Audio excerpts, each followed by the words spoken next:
It this way, hon.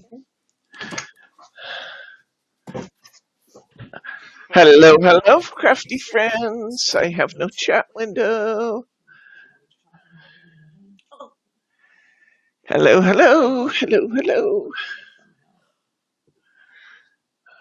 My wedding ring is on my left hand. Can we flip this iPhone? Huh? It was the same way last time. But I'm painting really detailed stuff today. Oh, no, that's going to be right. That's going to be right. Okay. All right. Hello. I'm just making sure that I am as I should be, which was questionable to begin with. Hi, Stephanie. Hi, Diane. Who else out there?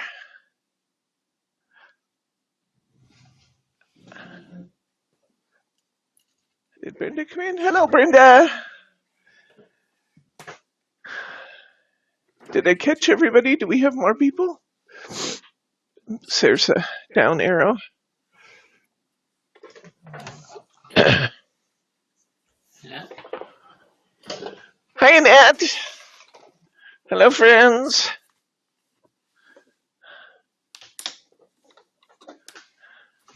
Hi, Diane. I'm not sure I said hi. I'm saying hi again if I didn't.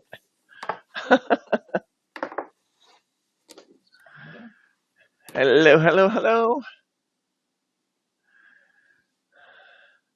Hello, friends and twin. Okay. Let's get going. I know I came in a minute late, but they were working on getting my sound working, and I just couldn't tolerate the idea of sitting here in front of you with no sound again. So I waited to tune in until they got it solved. Everybody hearing me okay now? Hi, Sadie. Welcome. Somebody going to answer me, please, if you got sound?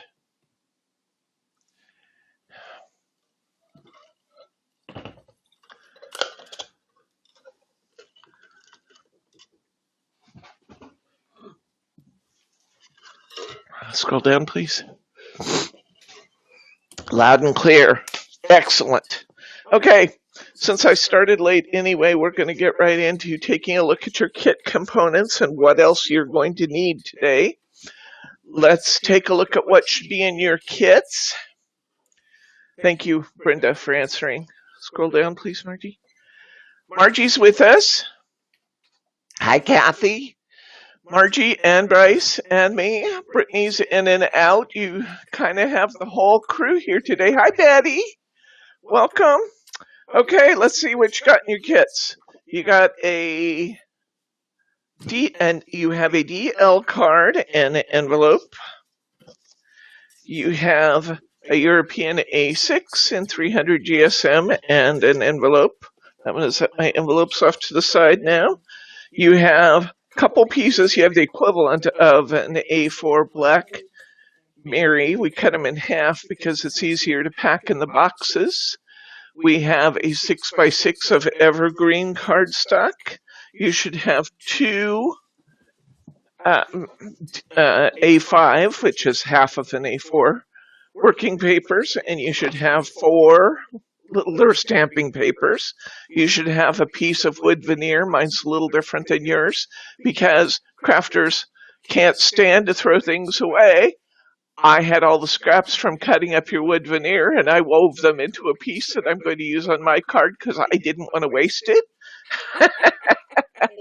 You should have a happy birthday sticker, and you should have some of my all-over Post-it notes. Yes, I shared in your kit the sticky all-over Post-it notes, which are most excellent for doing our project. You should also have a piece of suede that's slightly longer than mine, but I think I can make this black one work because, again, I didn't want to waste it.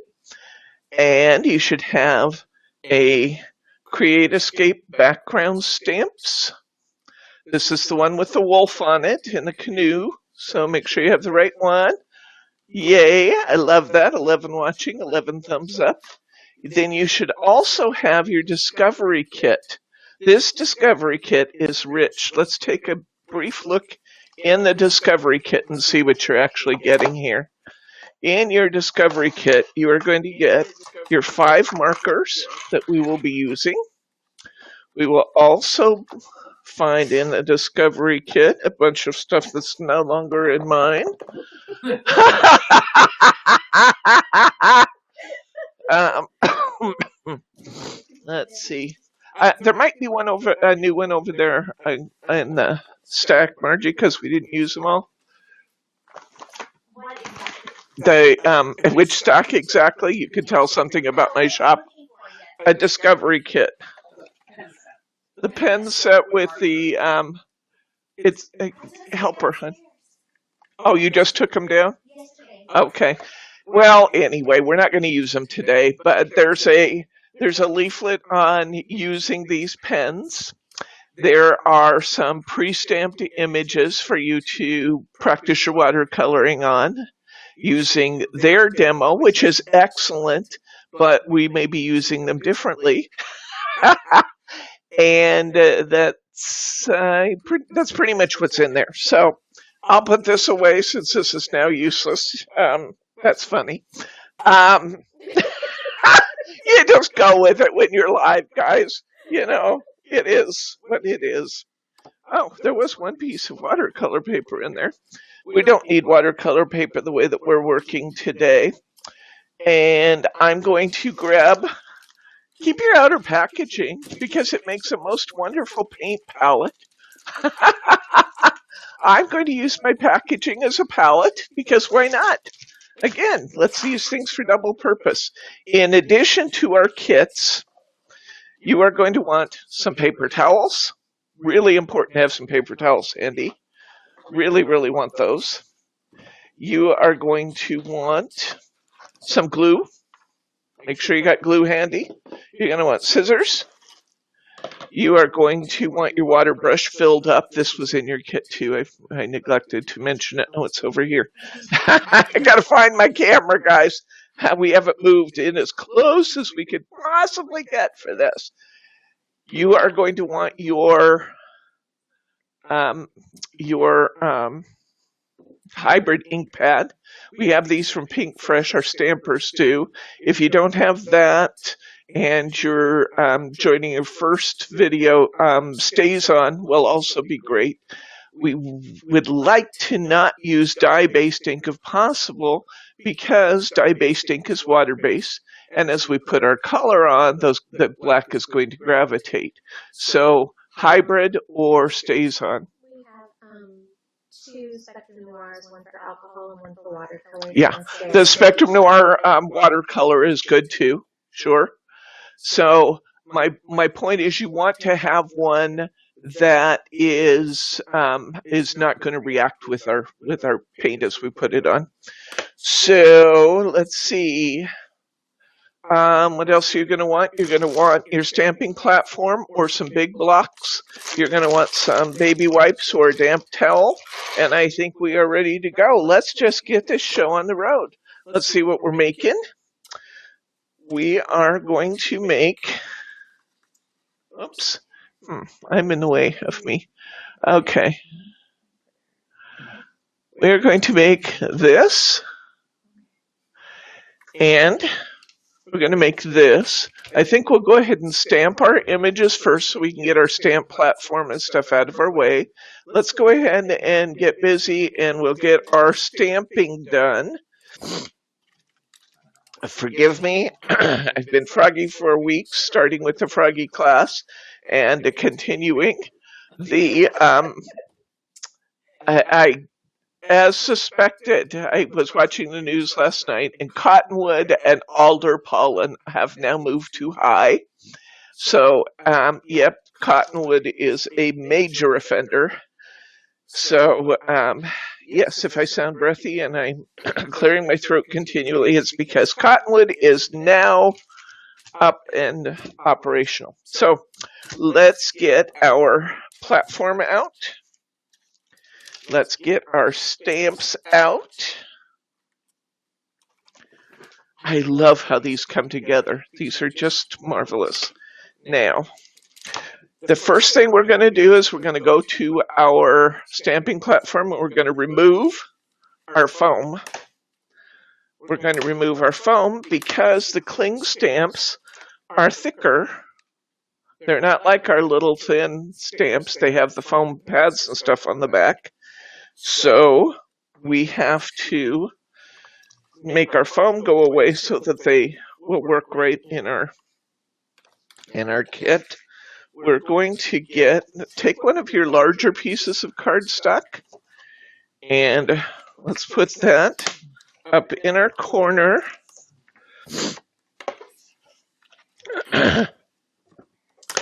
All right. You will remember that when we are stamping and masking, that we put our foreground pieces first. So what's closest in our picture to us, we have to make that microphone screen go away, guys, because I can't see what they see. Thank you. There we go. All right. The two that are the closest to us, right, are the canoe and the wolf. So we're going to start by laying out our stamps to see how we can make both of those fit. Now, interestingly here, it looks, to me at least, like the cabin is way far back, but that's all one stamp with the canoe. So the canoe and the wolf are almost even the way we put them on our paper. Okay, so they're going to be even at the bottom, basically, because we have the little grass that hangs down from under the canoe, and that's pretty even with the base of the wolf, isn't it? So we're going to put those there. We're going to go ahead and bring our lid down, catch our stamps. We're going to make sure our cardstock is nice and up in the corner. Let's go ahead and ink those up.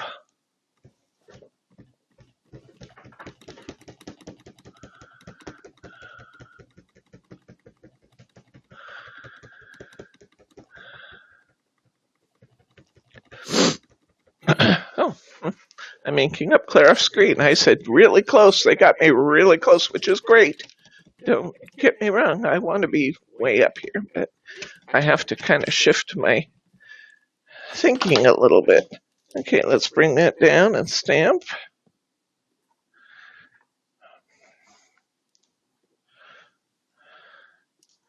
Lift it.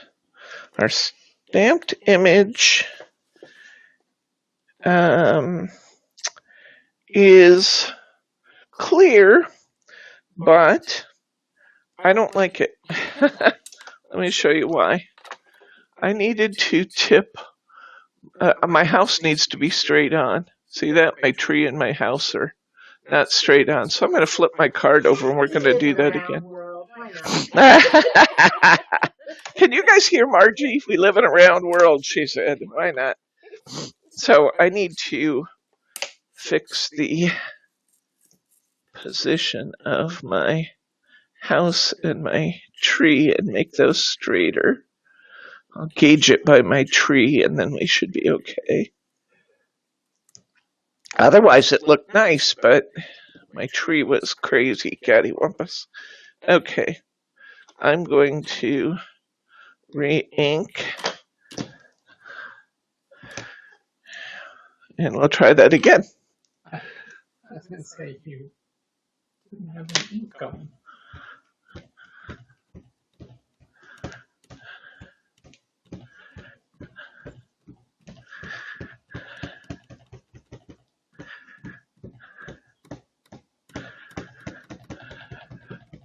So there's something to watch out for. You know, it also tells us how spoiled we are with our clear stamps because we would have been able to see that otherwise. But you actually can because the point of the tree's up. I just had forgotten that. So that's okay. We're glad paper has two sides. And you have extra paper because these things happen when we're stamping, don't they?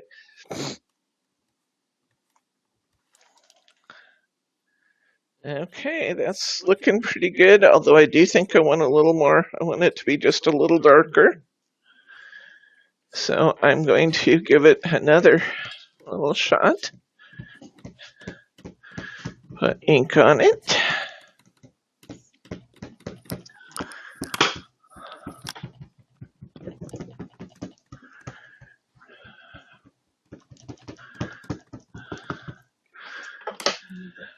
I'm pretty impressed with this little Pink Fresh stamp cube, I gotta say, because for everything you've seen on camera, I've done many, many more off camera, and that little cube just keeps on going and going. I looked to see if they sold a re-ink crate. I haven't found one for Pink Fresh, but the little cubes are pretty inexpensive anyway, so probably be cheaper to replace the cube than to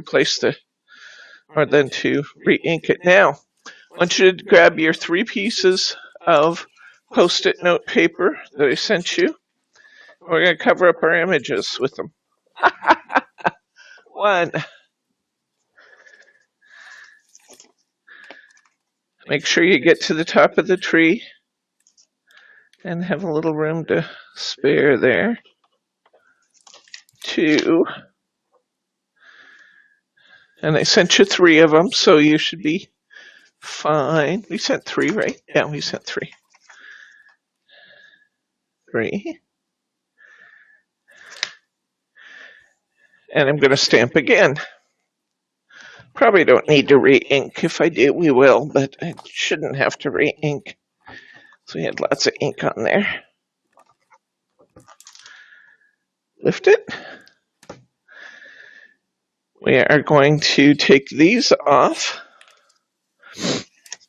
and we're going to create our mask. So what I'm going to do, this is a pretty detailed image, but I just need to get close. I don't need to be 100%, but I'm going to create my mask by cutting along the upper edge of my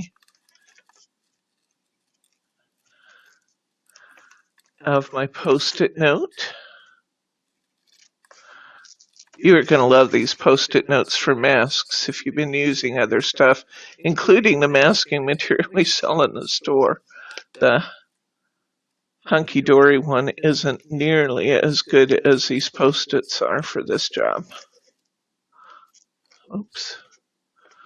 There's proof positive I don't work for Hunky Dory, guys. Protect my wolf's ear. Enough my extra.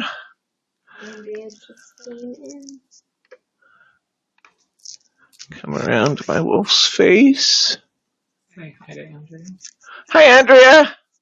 Welcome, friend.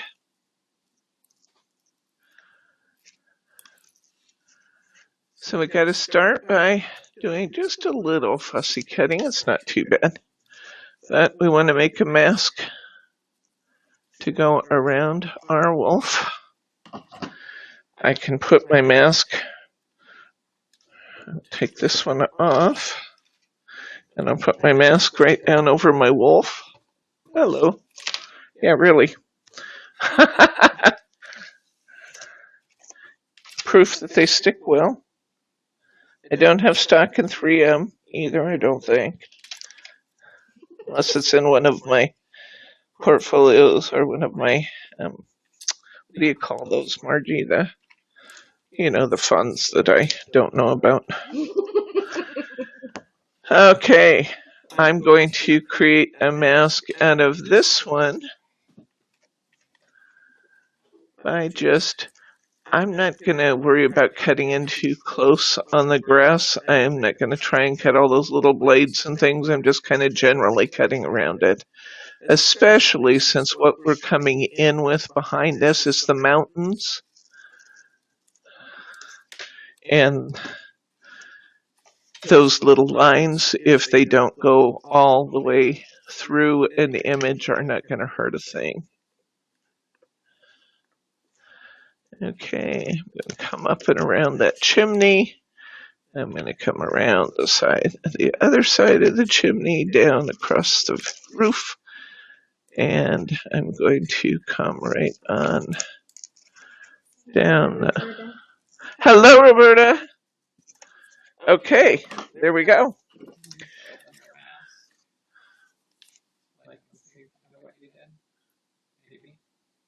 It's pretty bright. Okay. Now I'm going to put my mask over my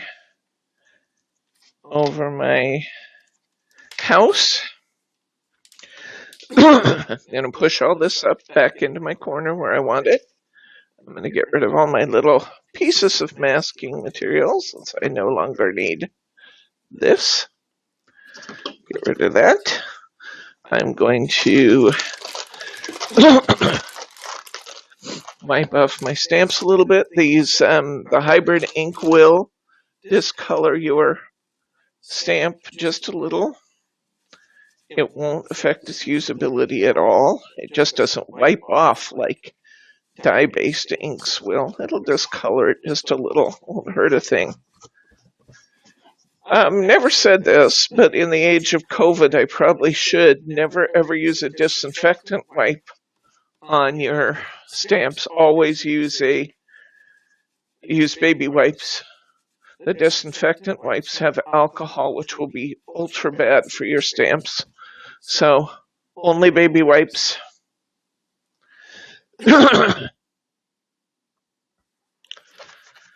So, get rid of all that ink. I'm going to set these off to the side. We're going to use them again in just a minute. And we're going to position our mountains. Now, I'm going to set this up so that I'm going to come clear over here to the edge. And I'm going to come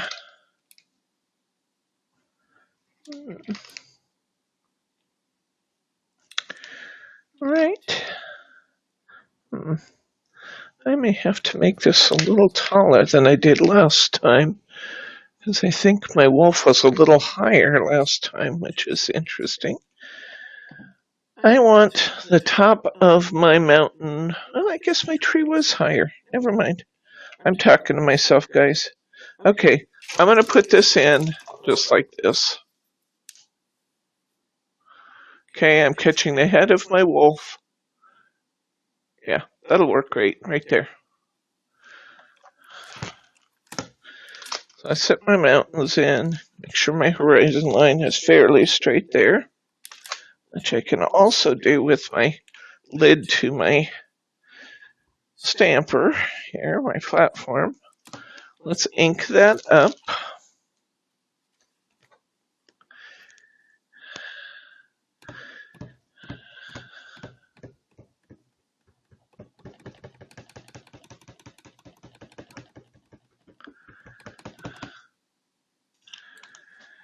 Bring this down.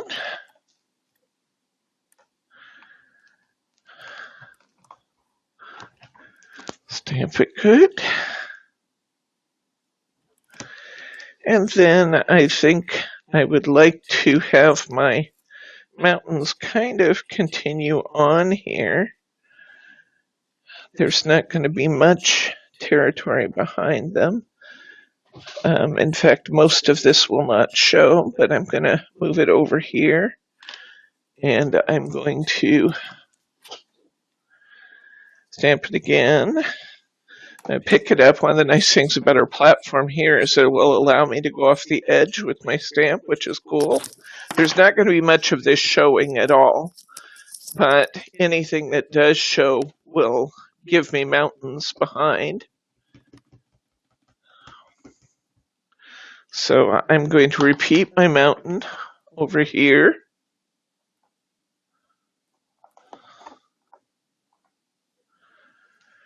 All right, we can take this off. We can baby wipe that a little bit, clean that off for the moment.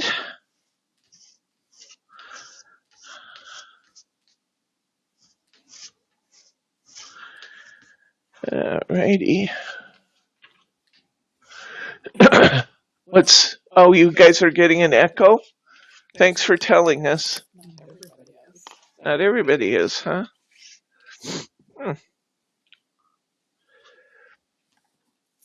Is the camera volume down? That would do it. It's a camera and a headset, maybe. Okay, the moment of truth. Let's peel off our masks. Be sure you save your masks. And look here what we're going to get. Our mountain scene is going to be beautiful. It's going to be beautiful. Say hi, Mary R. Hi, Mary R. Welcome. Okay, let's take a look at our image. How beautiful is that to begin with? That's gorgeous. It's gorgeous. Pretty, pretty, pretty. Okay, so we got our stamped image in. Let's go ahead and do our second one, just so we can put our platform and stuff away. I love that. Oh man, that's pretty. Okay, let's set that aside for the moment. And let's go ahead and get set up to do this one. Okay, so we'll use one of our smaller cards. And this time we're going to bring the wolf clear to the bottom of our card. Quite a ways down. I'll start him in the middle and maybe a quarter of an inch above the bottom of the card. I'll go ahead and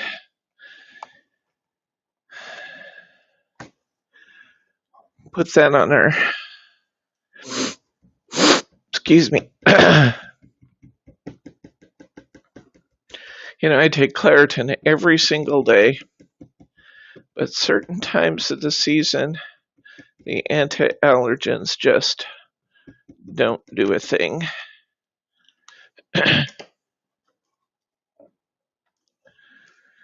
We're going to pick this up. Our wolf looks beautiful. Let's get our mask for our wolf. Let's put it right back down over the top. Gotta love these super sticky Post-its. They are just the best. Put that right back down over our wolf. Wipe my wolf off a little bit. They just look so beautiful. These stamps do, just inherently. Really, really nice. Okay, this time I'm going to put the indent between the two peaks. I'm going to put that right down, kind of over my wolf.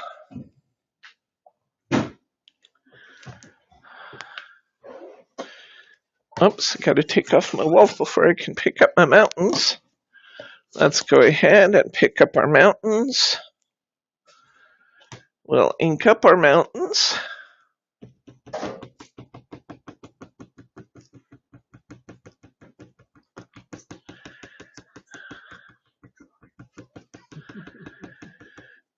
Okay, let's bring those back down.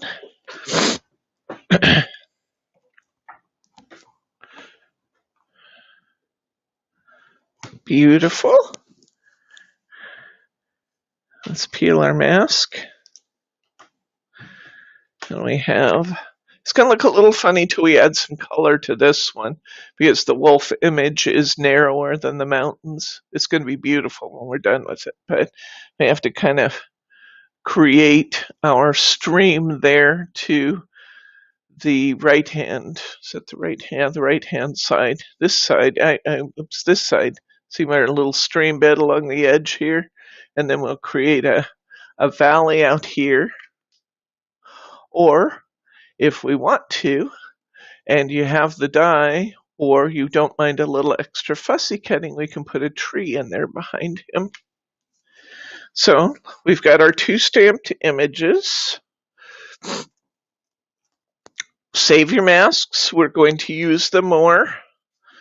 Right now, I'm just going to put them on my stamp package, whatever I've done with that. It's here somewhere. I'm going to put them over here. I'm going to Clean your stamp. clean my stamp off. Yes, I am.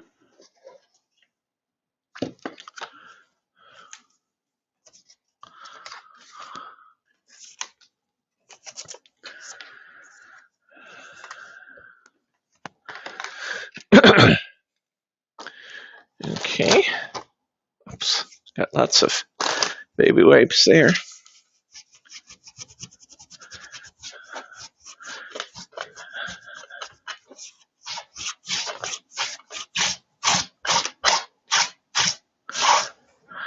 Okay, squeaky clean.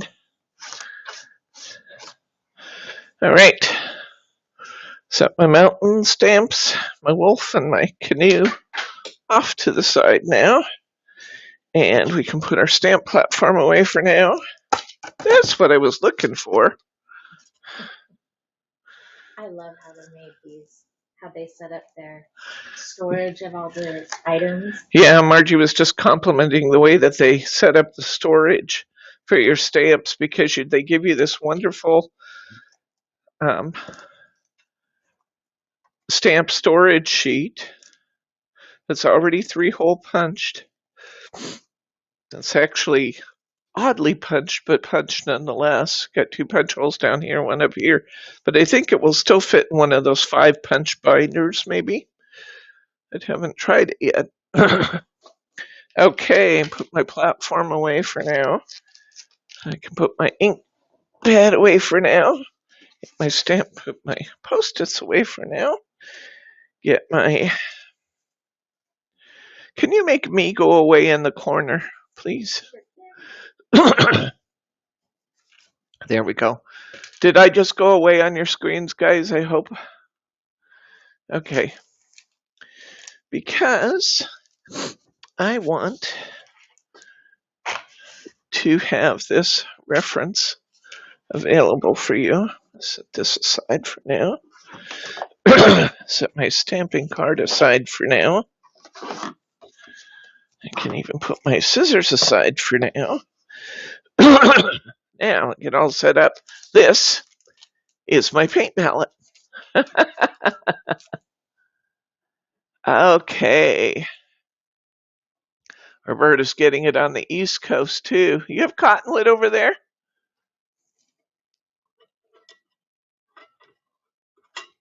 Have a little drink of my pause that refreshes there, my Diet Coke, in case you're listening, Coca-Cola people.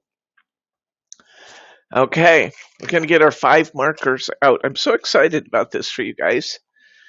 Okay, and I'm going to use my paint palette. Which one do we want to start on? Let's start on the wolf. Actually, let's do the big one. We're going to do the big one because it has more colors in it, and that's where I want to be able to guide you. So, okay, your markers have 2 ends to them. You have a really fine line marker, super fine. I'm actually pretty impressed with how fine the nib is on that marker. You can really get in for detail if you want to. And then you have a nice big brush marker. Now I could color right on these, but if I color right on these, what I'm going to get is 1 tone of color throughout the entire thing. And that's going to be a little bit boring, guys. Not to mention the fact that I don't have a brown, and it's going to be really dark because it's just going to soak right into my cardstock. So what I'm going to do instead is I'm going to color with my marker on my palette. I'm going to create some colors. I'm going to put my yellow down. I'm going to put this They call this scarlet. It sure doesn't look red to me, but it looks more pinkish corally color. But it's similar to what you get in your what your printer ink cartridge has. We have this blue that is it's really a beautiful blue, actually. Beautiful blue, and we have the purple. Now, normally, when you're mixing colors, you're using black to create your grades of color. But even though we have a black pen, this black pen is an art liner, and this is like our stamp pad. It's going to resist the inks. This isn't going to do me any good at all for mixing my colors. So I'm just going to leave that in the box for now, and if I find I need an extra little line somewhere, excuse me, if I need an extra little line somewhere on my stamped image, I can go ahead and put that in with the art liner. But this is the colors we have available to use. Therefore, this is what we're going to use for our entire stamped image. You need to fill up your water brush. It's really easy to do because the end just unscrews. Put your water in. And then I'm going to put a drop of water kind of off to the side of my yellow here. Really, I am. Just one, whoops, I got 2 drops of water. Just a little bit of water. And I'm going to start with the sun back here. Now, I want my color to be in my yellow fairly bright. I'm going to pull my paper towels over. I'm going to pick up a good amount of that yellow on my water brush. And then I'm going to use my paper towel to see how concentrated my color is. And if I can always go back in over, but I want to see how much color I'm picking up. I also want to make sure my brush is really, really clean. With a water brush, that's easy. All you have to do is squeeze a little bit of the water through, and when the water's clean on your paper towels, your brush is clean. So now let me pick up some more of my yellow. Now that I demonstrated that, and my yellow looks good and bright and clean. So we're going to come in here, and in the little crook between the mountains, that's where my sun's going to be going down. I'm going to lightly add just a little bit of yellow right there in the background. Ooh, my colors are coming through nice on camera. I can make that a little bigger if I want to, but it's not actually the sun I'm coloring, but the area right above the sun, because the sun is just starting to go down over the mountains. And because the sun's going down, I don't have to worry so much about where my light source is. If the sun were still up, I'd be wanting to shadow in around things and stuff, but we're just kind of creating an area there where it's showing that the sun's going down. Now, let's take some of our yellow and let's grab a little bit of our red and just mix the two right between them on our palette. Just, let's get some orange going here. There we go. Oh, that's a nice orange. Let's check the color of our orange on our paper towel, and that looks pretty good, doesn't it? I mean, that's a really nice, true orange. Let's pick up a little bit as we go here. We're going to come across the top of our yellow, but these pens blend really beautifully. So I want you to come down into your yellow just a little bit right there.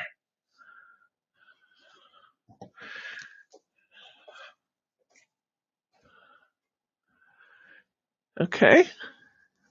Now, we want to introduce a little bit more of the red because the sun's going down, right? So it's going to get less bright, more kind of subtle, but a little bit more red as it pulls out. Now, what I want you to do, guys, is be careful that you're not getting too much. You can always go back in, but you don't want too much color on your brush at any given point in time. That's one of the reasons why we're checking our color after every swipe, because part of control in this case is just making sure you don't have a lot of color on your brush. If you keep your brush relatively dry and pick up only a little bit of color, you're going to have really good blending technique, and it is going to be way easier to control the water. The water's not going to come through your brush pen unless you're pushing on it. So hold your brush lightly. Don't apply any pressure to the barrel. And let's come in above that orange with a little bit more pink color. And while we're doing that, let's pick up the edge of that orange and let's blend it a little bit. Now mine was not a lot darker, so I'm going to pull a little more red into my color this time. I just did one little swipe across the top there. Now that's going to get more red. And you'll see I took a lot of the color off, dot, dot, dot, dot, dot, down my page. But I want to bring some red over the top of that. Now that's pretty. Ooh, that's looking good. Look what we got there. Okay, so we're being careful not to pick up too much color at any given point in time. Let's go ahead and bring some of that color on out, shall we? Let's bring some on out into the sky. I'm going to pick up a little bit more of my red. I'm going to dab off a fair amount of it, and I'm just going to pull that color on across my sky a little bit. This may be a little more sunset-y with the clouds than what we put in the original, and that's okay. I'm going to pull that out through my trees a little bit, right on across. Let's get some real nice sunset effects happening here.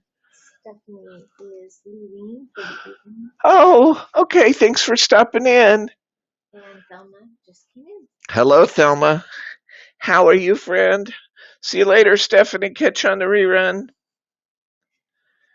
Debbie, one of the things that I appreciate, what I like about these watercolors is that you can go in, and even if you do make a mistake where you've gotten a little bit darker than you want, you can just add a little bit of water and dab it with a paper towel, and it will actually lift the color. And I love that because sometimes I get a little over eager.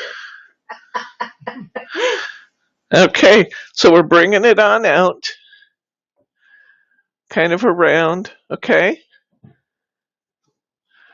All right, now let's take on, let's see, I wanted to do the yellow first. I like to start with my lighter colors.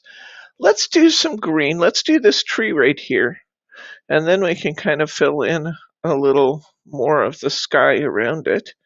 But let's, with this tree, this is a little bit bright for me. I think we need this tree to be just a little more subdued with the color, because it's actually not a bad green. But I'm going to pull just a tiny bit of my purple and mix it in with my green. Just a little bit. I know, seems weird, put purple in your green. But that's what we're going to be doing, guys. We're going to be adding just a little bit of color here and there. Let's see what our color looks like. Oh, that's a nice evergreen kind of color. Let's see how that looks when we put it down. I'm going to dab off a little bit of my extra, and I'm going to come in here and lightly start touching these branches around my tree. Now, I'm not going to get all weirded out about trying to follow every branch exactly. I'm going to kind of hit the major areas, because we got to remember, we see the branches in front, but there's branches behind those too that are going to fill in a lot of that area, right? So I'm going to come in around my tree area.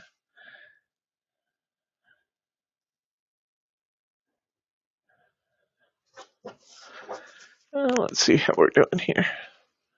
Okay.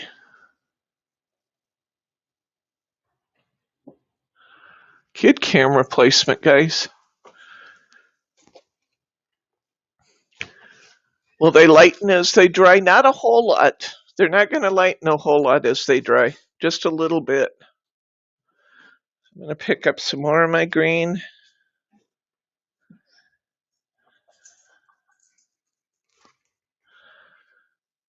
Once we're putting them down with so little water with them that your colors are going to be pretty true.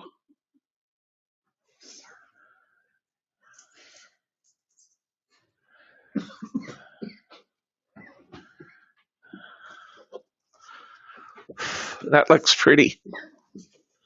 There we go. Okay. I'm going to clean my brush, which means I'm going to squeeze one dot of water through it and just kind of dab it off on my paper towel. Now, let's see. We actually have some more green in the background. These little trees that are kind of at the base of the mountain, we want those trees to be fairly dark. I'm going to take a little bit of my green. I'm going to just pull it over here. I'm going to pull up a little bit of my blue. Yep, blue-green. I'm going to pull in a little bit of my purple. Some of this is experimenting, guys, to see what colors you get and how you like them.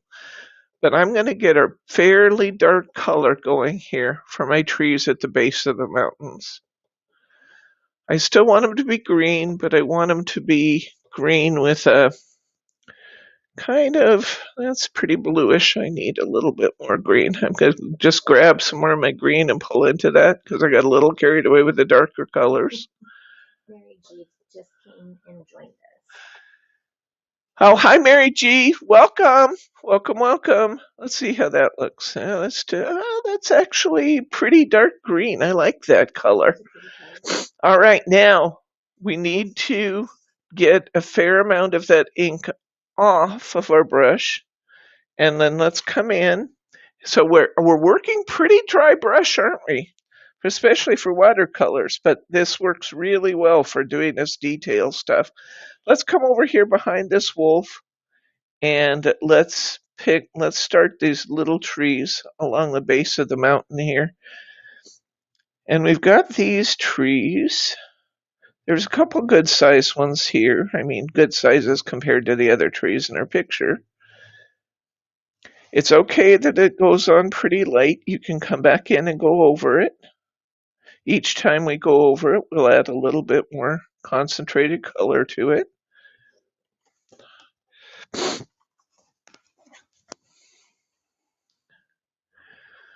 Oh, it's just a shade different, isn't it? Okay.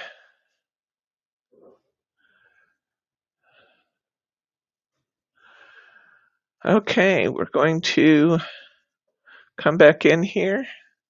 This is fairly watery, which is one reason why I'm getting a pretty light color. One thing I like to do when if it is too watery, is just let it dry on my palette a little bit. Do something else and come back, and then I can pick that color back up. I'm doing okay, but that's a tip if you get it too watery in there. Let's do all these trees that are more defined in the foreground. Let's go ahead and get all of those in.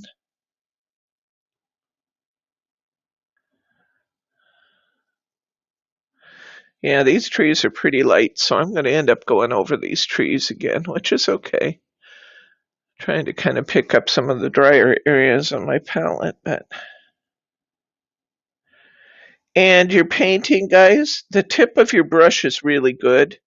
These are very decent water brushes for the price of the brushes that are in your kit. Very decent ones. I'm coming back over this other one a little bit.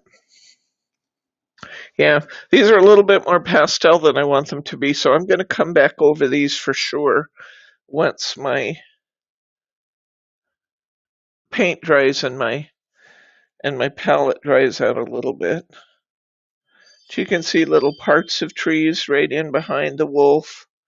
We got these little trees here. And we've got a tree over here in the center. So let's go through and do all the trees that are kind of defined. You'll see some little pieces on the mountain. We're going to make those really, really dark when we do those.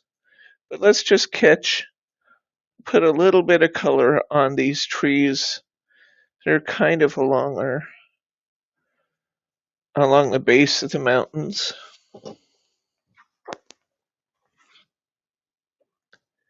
Okay. All right. Let's do some work on the mountains themselves.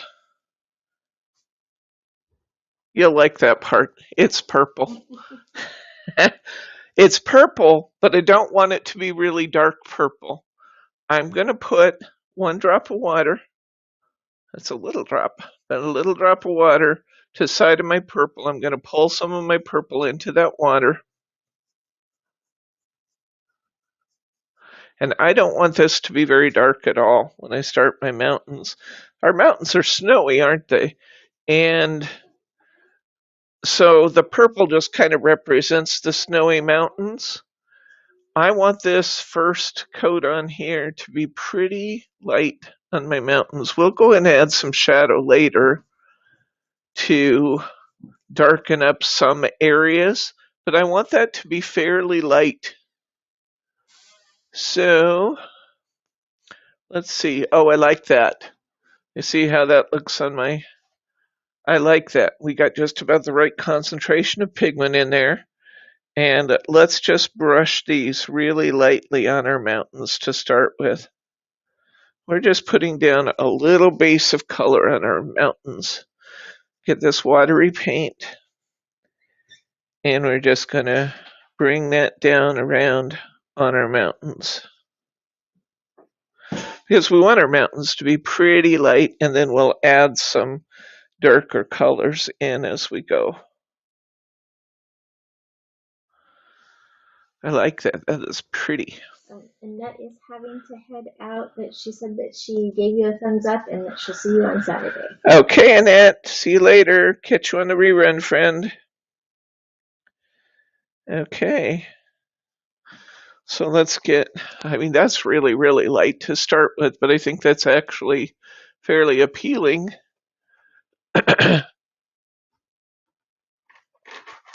Yes.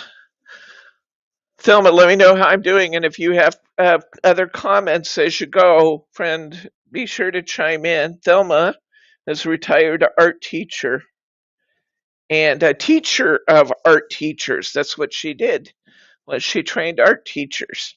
So she is truly the watercoloring specialist in our crew. I just know what I like and I kind of do it, and I think they turned out pretty good. But Thelma can add some expertise here and there. She's the quality. I love these water brushes for this job, guys. Hey, you can see how I'm just kind of squiggling. There's a word for you. Kind of squiggling the paint in between the trees. Because I have a pretty dry brush, I'm not too worried about messing up my trees when I come down in between them. I'm just pulling a little bit of that color off my brush right into my tree and right in around those areas, and I'm not getting a lot of bleed from that. Can you see? Yeah. On my camera is, I get my...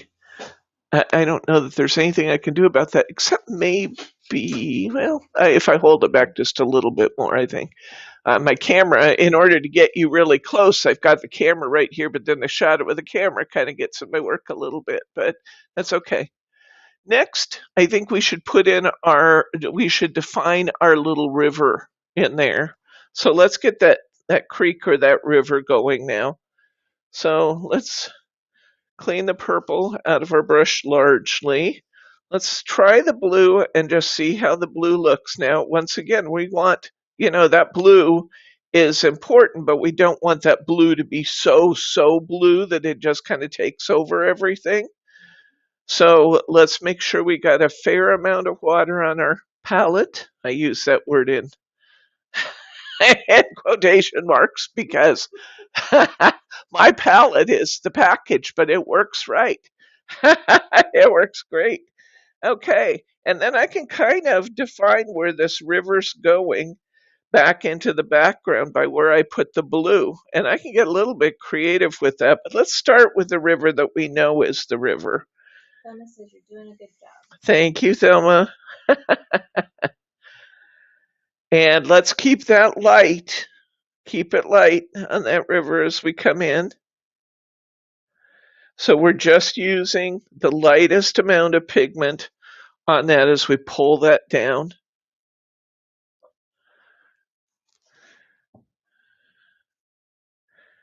And again, our brush is relatively dry, so we're not having a lot of this just kind of taking over and running out here and there like we would if we were adding too much water to it. We're actually having a pretty high degree of control. Oops. If you go down and tip it, and then come and there, put your There we go. left hand back a little bit. No, your left. There you go. That should give you. Margie's giving me directions on placement here. Okay, so I'm liking that. I'm going to bring this river down a little bit closer to us. I'm going to come in underneath, and I'm going to bring this, again, I'm going to bring this river down far enough that we're probably going to cut some of it off. But let's get a finished edge on this bottom side just in case.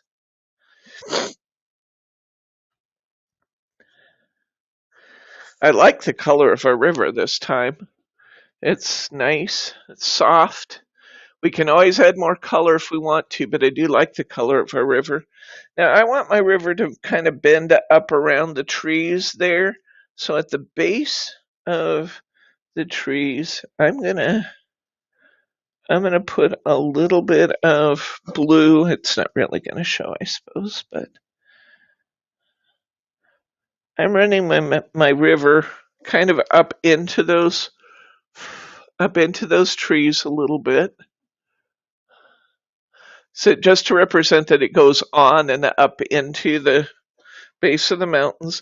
You'll notice, even though I'm using regular cardstock, it's not getting all bent out of shape. That's how I know I'm not using too much water.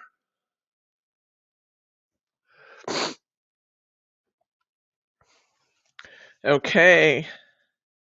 Now I'm going to, what do I want to do next? I think we should define our riverbanks so we don't forget to do that. And to do that, we're going to kind of get a brownish color. You don't have brown. What are we going to do about that? Mix all the colors. We are going to mix two complementary colors. We're going to take red and bring it in. We're going to grab some green and bring it in. More red. And look what's happening. Oh, you can't see what's happening on my palette. Look what's happening on my palette, guys. Brown is developing here. Bring a little more green. Red and green together make a really nice brown. And the concentration of the brown comes from how much green I put in. I have brown. I don't want my brown to be super dark, especially on this first coat along my riverbank. So I was testing my color there. This is, right here's the color I'm going to get, which is a good color for what I want to do. I just want to create kind of the little earthy area along the edge of the river. I'm keeping it pretty dry, and I'm coming in here right along I can go over a bit of my blue, and I'm just drying. I'm lightly drying that brown, and see that?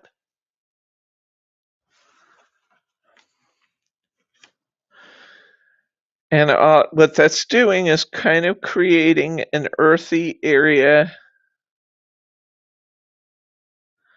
along the edge of my river, or my little creek there.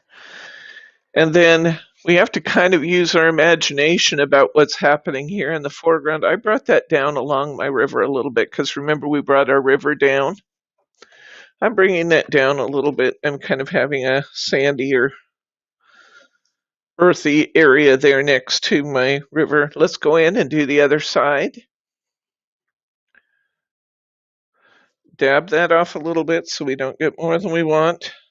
We can always make these areas darker. I'm going to bug you just a little bit because I can't see what you're doing. We can move this up just a tad and still see, and then maybe we can pull that way. Okay. Yeah. Okay. Just want to leave your colors in place too. There. Okay. So I just kind of have that little bit of a sandy area there along my river now. See that? Okay. In order to get I'm going to make my wolf kind of brownish. Although I'm going to use the brown that we've created, but I'm going to make my color just a little bit more concentrated. If I want my color to be more concentrated, what am I going to do? I'm going to add pigment. So I'm going to come up here. I'm going to get some more of my red. I'm going to come over here. I kind of like that buff color, though. That's nice.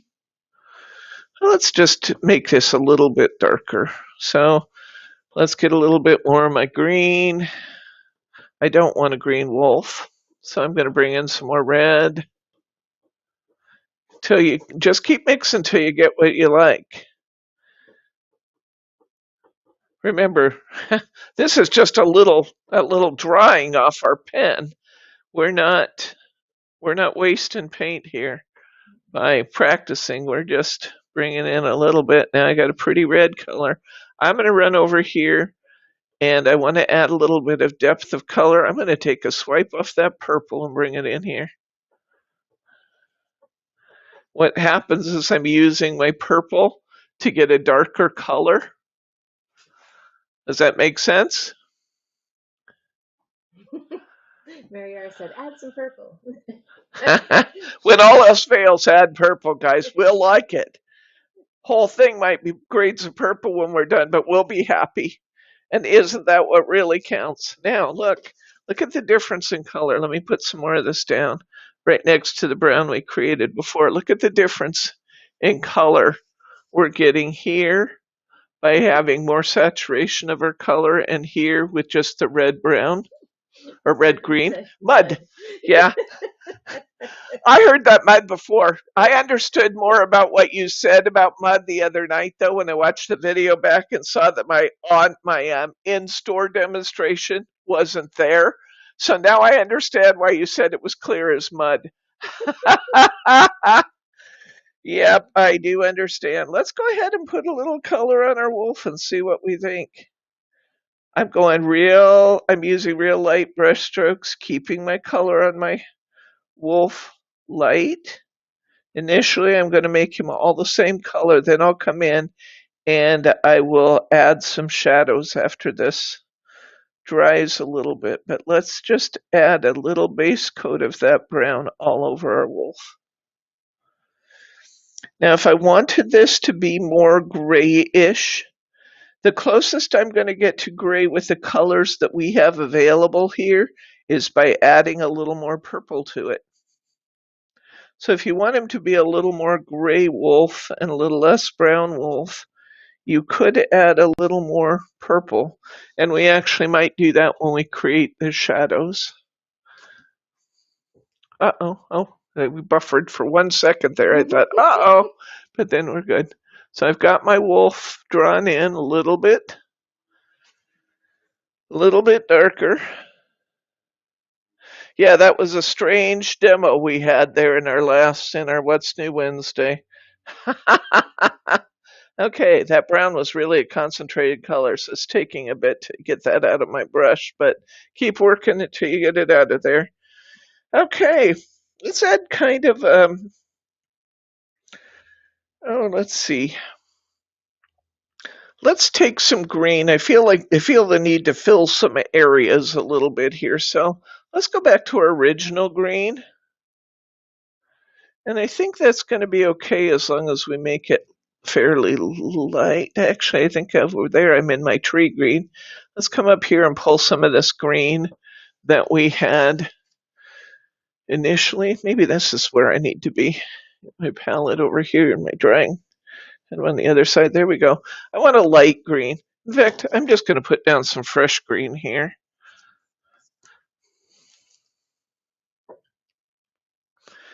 And let's try and see what happens if we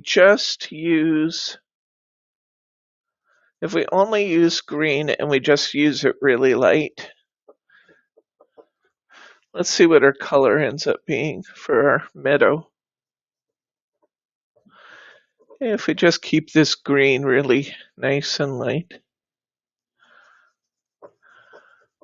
I added more water to make sure that it comes out light colored.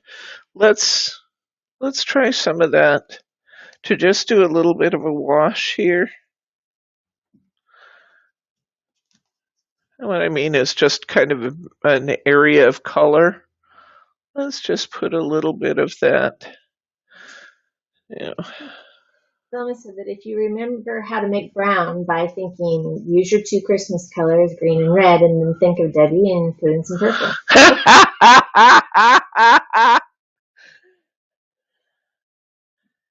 I will forever be the purple lady. Okay, this is looking good. Just putting down some color. Just get kind of a base color on there that we can work over. I'm getting a little bit of ripple in my cardstock, just a tiny bit, but enough to let me know that maybe I'm getting a little more water than I want, so I'm going to go a little lighter with my water. I can still go light with I can still use the same concentrations of my color, I just need to dab it off a little bit more.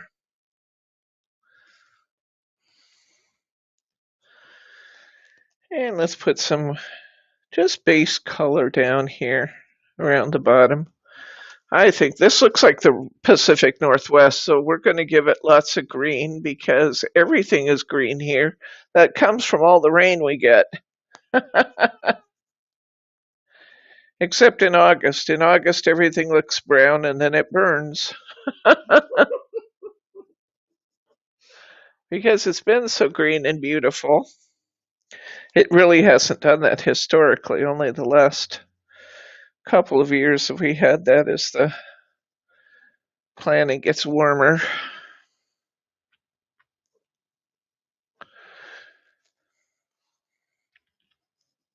We can always add more color, guys. Let's just keep our colors very subtle. I think when we come back in over this, I'm going to put a little yellow in it because I think this could actually use kind of more of a spring green kind of feel to it. And if I want to get more of a spring green, brighter tone to it, I'm going to add some yellow to it. Because yellow's going to brighten my colors, just like the purple's going to darken them. But we do have at least a little wash of color down there now. Mary R is planning your decor. Oh, okay. For the purple house. Okay, well, cool. All right. We've let this green in the middle here kind of dry while we've been working. And now it's going to be, I should be able to pick up darker colors for those trees we were talking about in the background. So now I'm going to come in, I'm going to add a little darker over some of those trees along the base of the mountains, because those were pretty pastelish and I want those to be pretty dark. So I'm not adding any water here, I'm just picking up the color. And that's going to be a pretty concentrated pigment because it's just been allowed to dry there on my palette. and just the natural amount of water in my water brush is just right for picking those up and getting a darker color. See how that's working? We're kind of getting a deep green with a little cast of blue in it, which would be a very natural color for evergreen trees in the background. So I'm just coming in and adding just a little more color to those by just going right over the top of what we did before. Brenda's gonna have, oh, her hubby has dinner ready and she will be back later. Okay. See you, Brenda. Enjoy dinner. Okay, I'm going to put in a little more green here around the base of those trees. I'm going to kind of catch some of that foliage along the bottom there.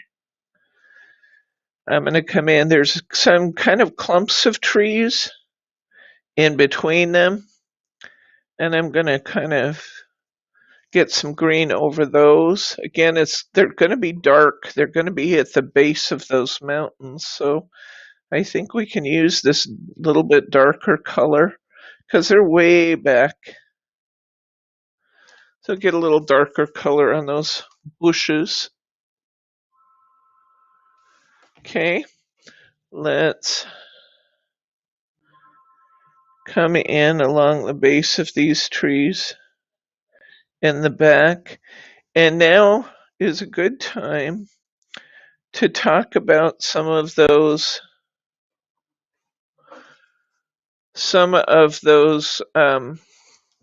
up in here. You can see there's something that kind of just has a little bit of a jaggedy edge at the top. I think that's supposed to be far off trees. So we're just going to add a little green over those lines to allow those to be, and I'm going to come in behind the wolf's ear here, and I'm going to fill this in with a little bit of our darker green too, right behind his ear there.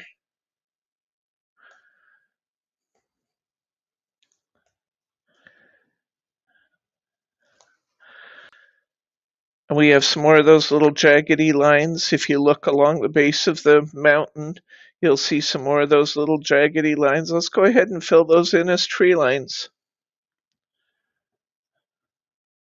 Our paint is getting a little thin again, so it's turning pastel. I'm going to let that dry on my palette a little bit, although I actually picked up a fairly good amount of it this time, I guess. And I'm just going to put in some tree lines there. Let those trees go up into the mountains a little bit. We have, let's see, what else we've got to do here. Okay, I think let's go over here. I'm going to put down some more yellow.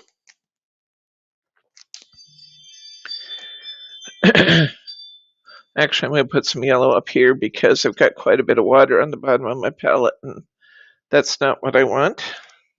I don't want it to be real. These pins last forever. I love how it looks like there's a lot of pigment on your palette, but it just, with the water, it just extends these pins. I love these pins. Can you hear Margie? She's talking about how these pens are going to last forever because even though it looks like I have a lot of ink here, it's just the tiniest amount out of my pen.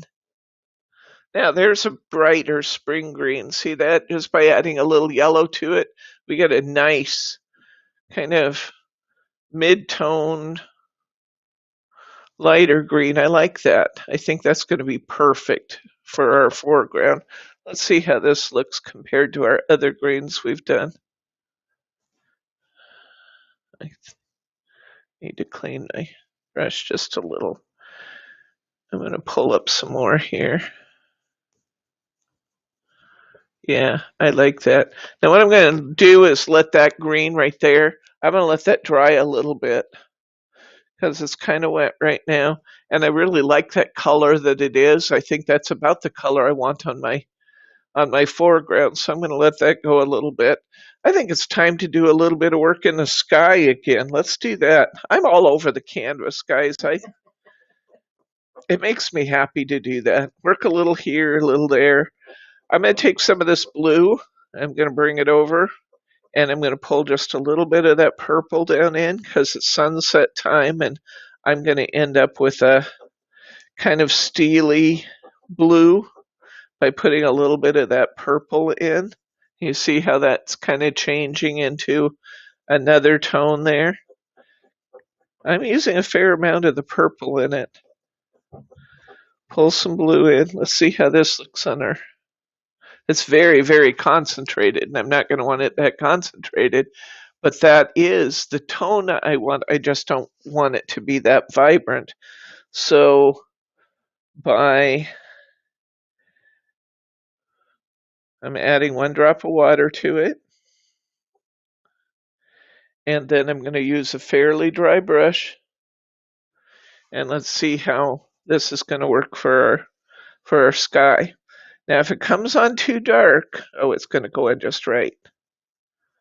Let's see how this looks. I'm going to kind of blend it into that orange a little bit. And it's doing a really good job of giving us kind of a dusky color.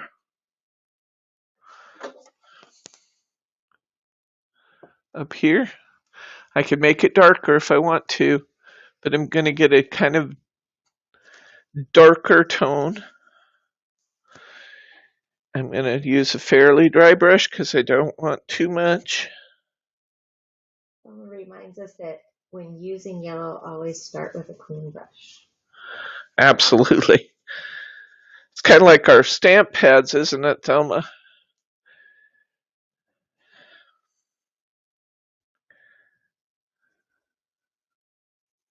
Yeah, I like this dusky color we have. This is nice. We can add more if we want to, but I'm just kind of taking that dusky blue and coming in here around what we've already done. I'll blend it when we get to, and you know what, if we have some areas that come in darker around that sunset, it'll just look like it's a little bit cloudy. We're just going to pull that sky out. And you see how I'm taking kind of long strokes here? That's how the sky looks at night, isn't it?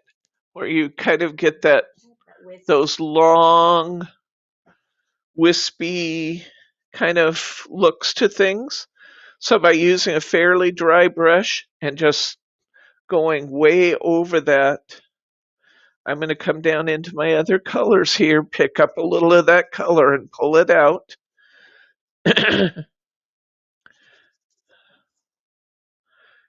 And I like what that's doing for our sky. Beautiful. Let's take some long brush strokes even across the top here. Now some of this may end up getting cut off. That's okay. It's okay that we have some variations in the amount of blue in our sky. That's a good thing. That's a really good thing. As I'm looking at this, I'm thinking I need a little bit more orangish, maybe a little bit more orange over here. So I think I'll go get some of that and bring that back in. Now I have to take some of the paint out in order to kind of pick up that truer orange that we did before. I have to kind of take some of that blue out. And I want my orange to be fairly light. So I'm going to pull just a little bit of orange out into this blue here just to kind of continue that. And look what just happens just by the addition of that little bit of orange in here. We kind of pulled that sunset out, didn't we? Isn't that pretty?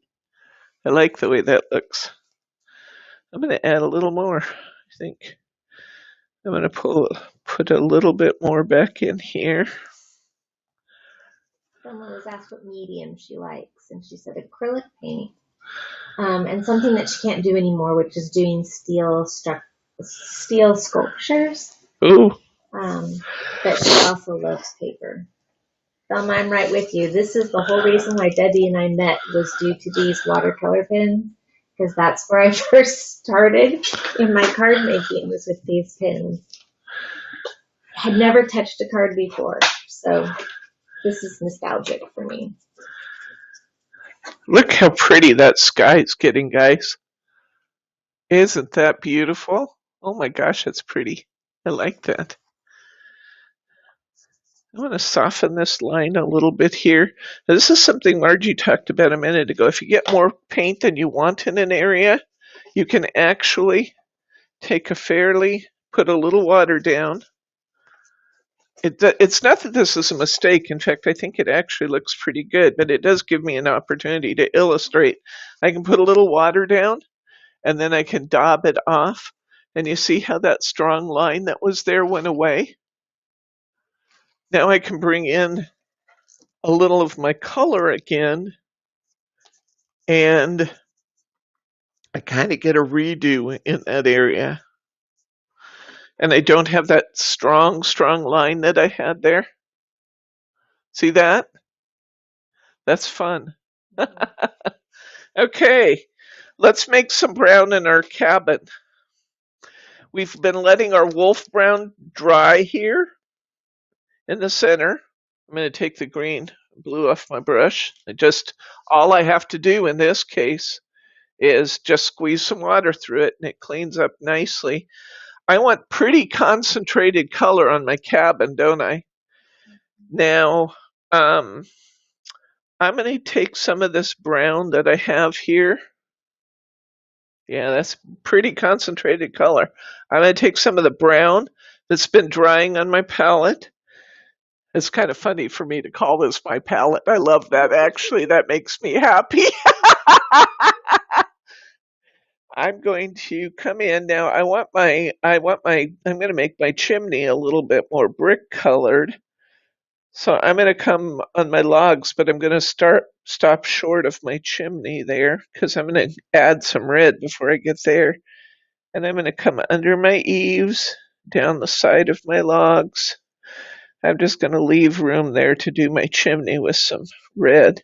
I am going to come across the bottom here a little bit with my brown so it gives my cabin a finished look at the bottom. There are some windows. If you wanted to make somebody home, you could put some lighter color, some yellow in the windows if you wanted to make somebody home in this cabin. I didn't do that the first time, but you could. I'm also skipping the door. You'll see the door, it has some downward lines in it to define the door as if the wood grain's going the other way. I'm skipping the door and I'm going to make the door of my cabin kind of reddish color too.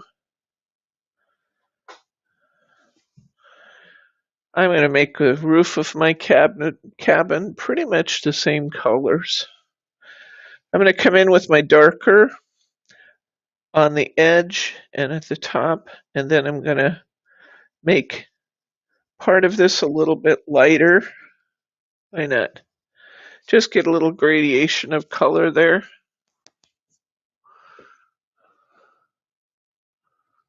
Okay. Maybe a little too defined there, so I'll soften that line just a little bit by going over it. I'm going to add some red to my brown, quite a bit of red, really. Donna said she likes to make brown with blue and orange too. Thank you, Thelma. Okay. Yeah, that's got a pretty red tone to that now. I'm going to come in and, yeah, that's pretty brown still. I actually put it down. Let me get some more red in here. I may need to let this dry a little bit in order for it not to be quite so brown. Oh, that's more red. Okay, let's pick some of that up and kind of begin to define this chimney a little bit. It's still probably going to look reddish brown, but that's kind of what brick is, isn't it?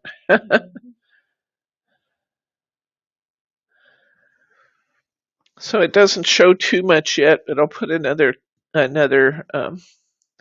coat over this with more concentration of color. I'll let that dry a little bit, and then I'll come in and I'll hit that again. I'm going to try. It won't hurt to try. I'm going to try putting a little yellow in my window and see what happens. See what I think of that. I cleaned my brush out good. Just ran some water through it. And I'm putting just a little yellow in the windows. If I outline that in a minute, I think that yellow, oops, sorry. It's hard to gauge. There you go. It's hard to gauge which way we're going. If I don't like it, it will easily blend in. The yellow will easily blend into my other colors, but I'm adding a little yellow there to start with. Let's come in and do our canoe. Let's try what Thelma said. We don't have an orange, so we could make our canoe color. Let's just make our canoe color fresh. Let's do some yellow here. We'll put the yellow next to the blue, which those two would give us green. We know that, right? And we are going to add some red up here.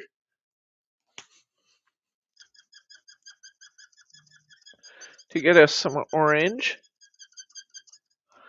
Let's try Thelma's technique and let's mix the red and yellow to get our orange. Now let's bring some blue in to get a different tone of brown, which might be really cool for purposes of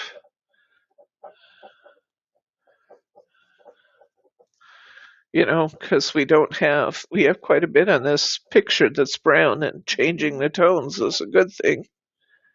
Let's see how that looks. I like that. Let's try it on the canoe. This color is fairly dark in my brush right now, so I'm going to do the inside of the canoe first. Because the inside's going to be darker, right? Oh, that's a nice color. I like that. My cabin's pretty reddish. I may go over my red with a little of this brown too. I like this brown. Okay. I'm going to go ahead and do my canoe here.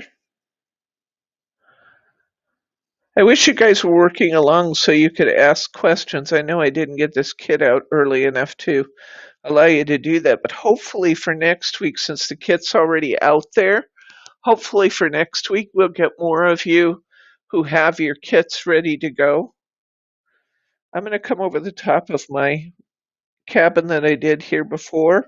I have that red on it already, and I'm going to mix that red with some of this brown because I like this brown. And I'm going to come down the side, avoiding my chimney a little bit.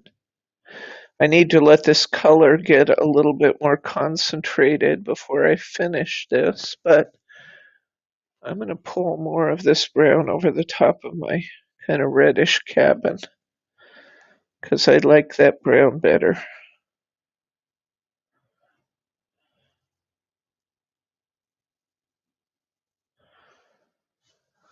Oh, that looks good. Kathy's saying that she's working along with you. She's using colored pencils. Oh, good. And Gamsol. Excellent. Good.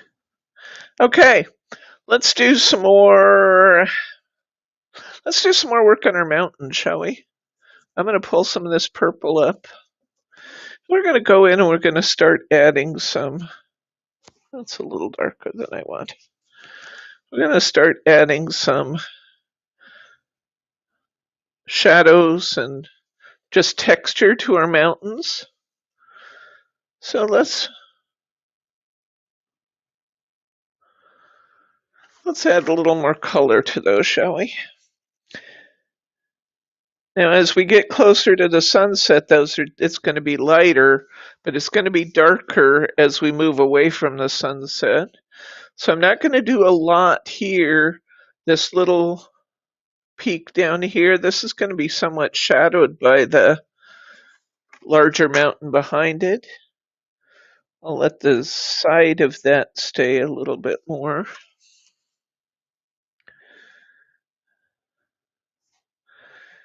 And let's put a little darker color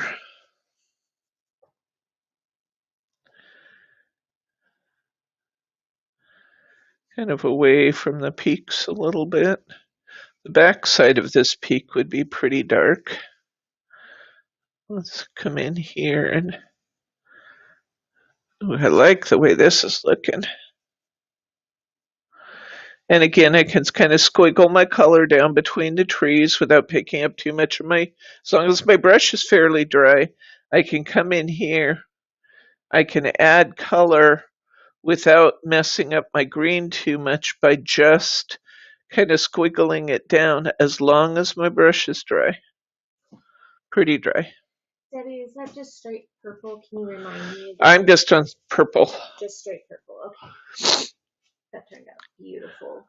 You like that? Mm-hmm. You got some nice shadows in there. Now these little bits of mountain we have over on the side over here, these are going to be fairly dark because we're moving away from further away from the sun. So I'm going to make these peaks that we have on the very side over here, I'm going to just put those in fairly consistently dark.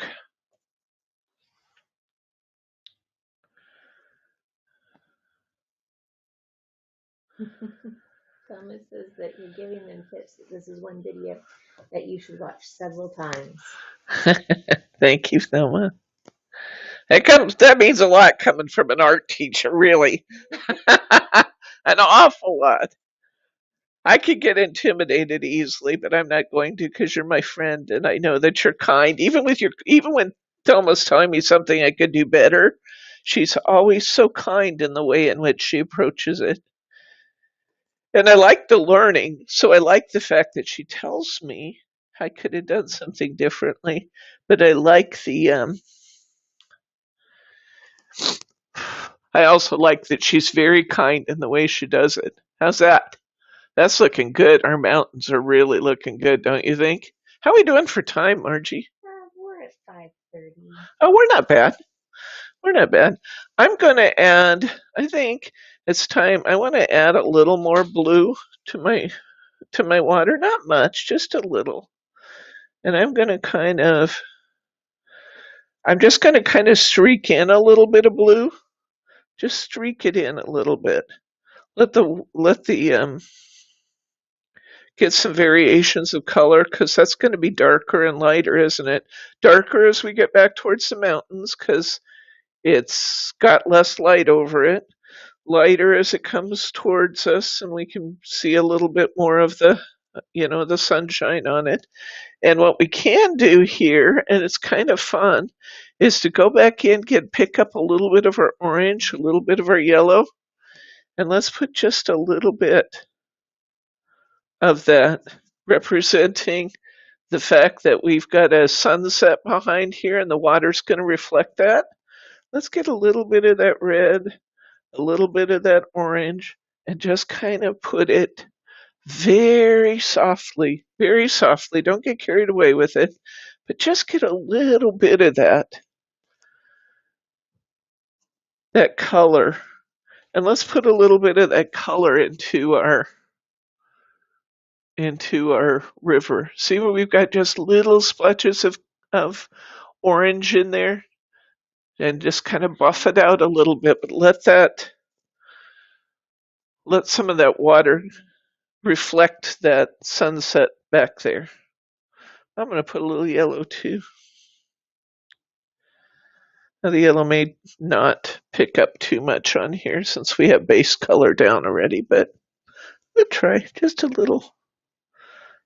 Oh yeah, that looks good. Just a little bit.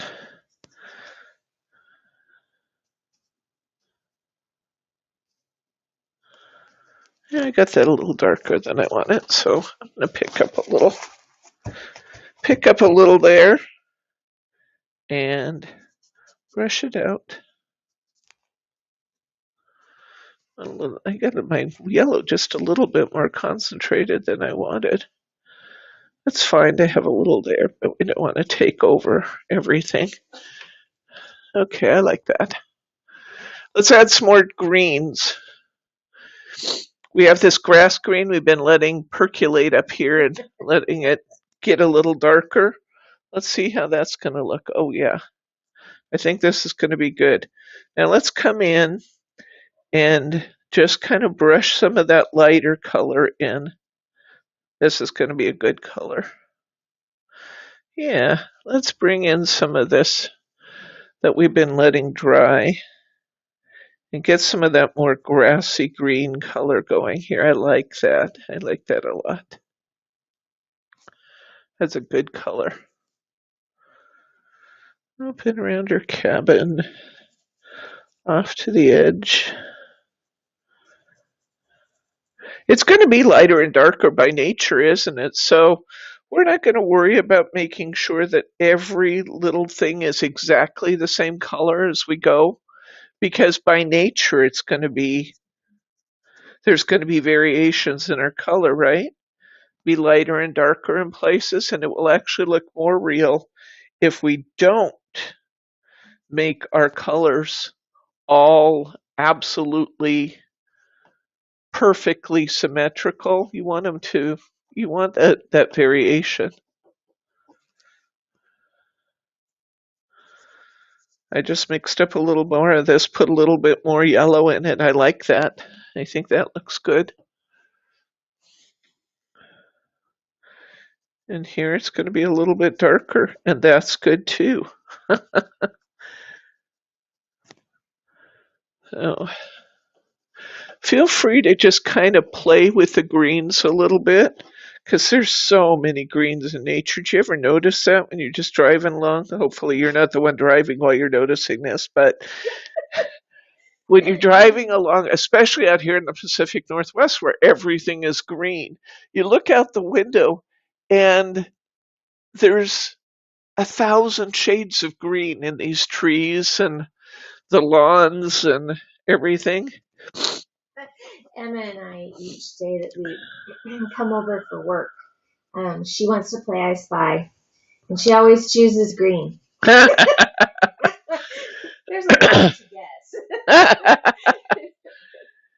Okay, I'm going to pick up a little bit of my brown here, and I'm going to come in and I'm going to put it down the center of my tree, and it's going to kind of mix in places where the green's darker, and it's going to show my tree trunk in here. I want to get a nice concentration of brown at the bottom of my tree, but I wanted to, oops, shoot, there we go. If I could figure out which way to hold the card, I'd be in business. And I don't mind that I can come in back in with my green and kind of break that brown up a little bit. So it's maybe a little bit darker at my tree, but there we go. There's our tree. Okay, so we've got some nice green happening here now. This is going to be way different than my original, but that's cool too, isn't it? That's the beauty of watercolors. You'll never get the same thing twice. Mary said that she really likes how it's getting better as you add in more and more of your colors. Yeah. You kind of start with that wash of color just to get an idea of what you're putting where.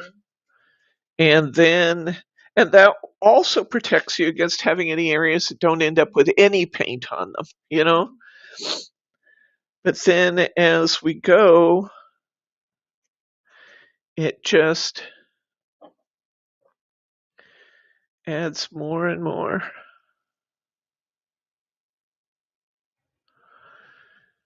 Okay. I'm going to come in here ahead of my... Ooh, I like the way that looked.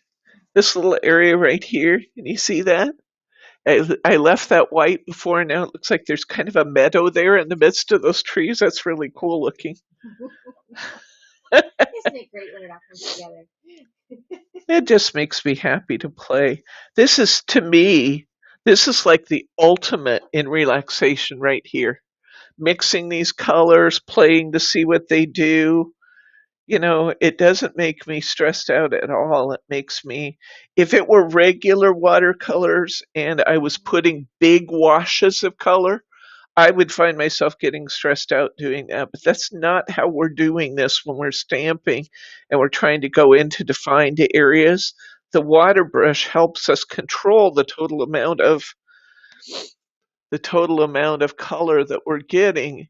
And because of that, we end up just using a bit of a light hand with a lot of this. Now I want to make some gray. I'm going to use some purple. I'm going to use some blue. I'm going to use quite a bit of purple. And I have to kind of play with this a little bit. I always have to play to get a shade of gray. I'm going to grab a little bit of my brown here. I'm going to bring that in. It's coming. Yep. Picking up some of this brown. That's helping a lot. That's good. I may even grab a little of the yellow. Gray really is almost a combination of all the colors, but you have a fair concentration of your darker colors.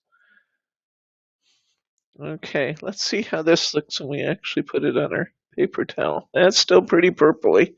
Let's see, let's get some more of this brown. Mix that in there. I'm going to grab, I know I said I had a lot of purple, but I'm going to grab some more of it.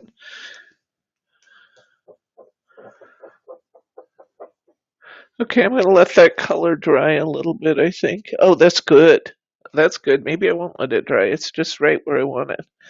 Okay, I'm going to grab a little bit of this, and I'm going to come in and do these rocks. That's a spectacular color. And we got that with the purple, the blue, and then we added some of our brown into it. Just kept mixing till we kind of got a gray color. Look at our rocks.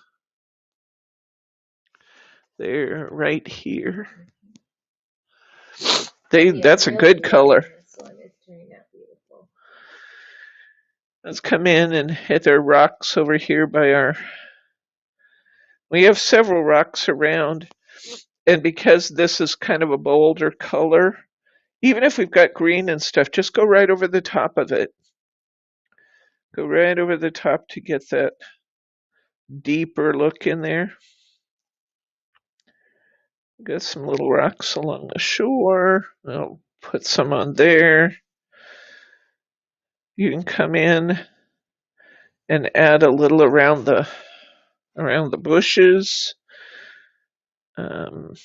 There's a couple rocks out in the yard area it looks like. I'm going to add a little there. Come back up on this rock in front of the wolf and make him a little darker.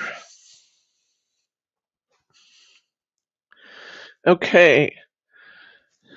The next thing I want to do is I want to add some definition to some of these bushes. We have the little grasses and stuff in here. So let's take a place where it's fairly dark, where it's dried, and let's just pick up a little color and come in and very lightly, guys, hold that brush so it's barely touching the paper. Hold that brush so it's barely touching the paper, and you don't even have to pay particular attention to making sure you're exactly right over the top of the vines. We're just adding little dabs of color. You know, if that's your palette, then that is your canvas. That's true. If Margie, can you hear Margie?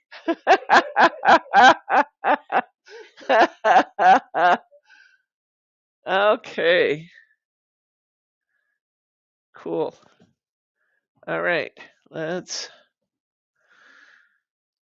just pull down some fairly concentrated colors. That's what I want. I want some deep color for some of this. So I'm picking up quite a bit of dried paint, and I'm just coming in to do, that looks nice. what it's doing is just really adding dimension and definition by just picking up darker color, where it's already dry. And you can see I'm kind of all over my palette picking up that color because that's the way nature is. It's going to be different colors.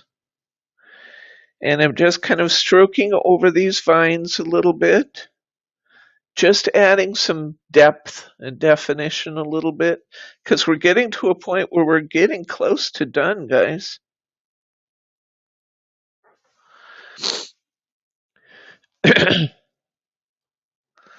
We're getting really close to done. I may add a little bit of definition right along the bottom of my bushes and kind of going into some of those background areas a little bit and just adding a little bit darker color in under my trees. We got this whole kind of clump of bushes here. I like that being fairly dark, but I'm kind of focusing my efforts at the bottom of those bushes to give them some kind of depth. Then I'm going to put some little splotches of color here and there throughout them to just kind of make them darker. What do you think, guys? We getting there? I want to go back to my windows and make a final decision on whether we're keeping that window. And I want to go back to I want to add some more brick color. So I'm going to pick up my red again now that it's fairly dry on my palette. And I'm going to make one side of this chimney dark red. Try and kind of get a real defining line here on one side, make it as dark as I can make it. Dark red. Ooh, I like that. That's really getting some definition in my chimney now. Can you see that? It's okay if it's a little bit lighter red on the other side, but I like having that more defined. I'm going to put some brighter red, maybe even get a little more red in here. Oop, throw my cap.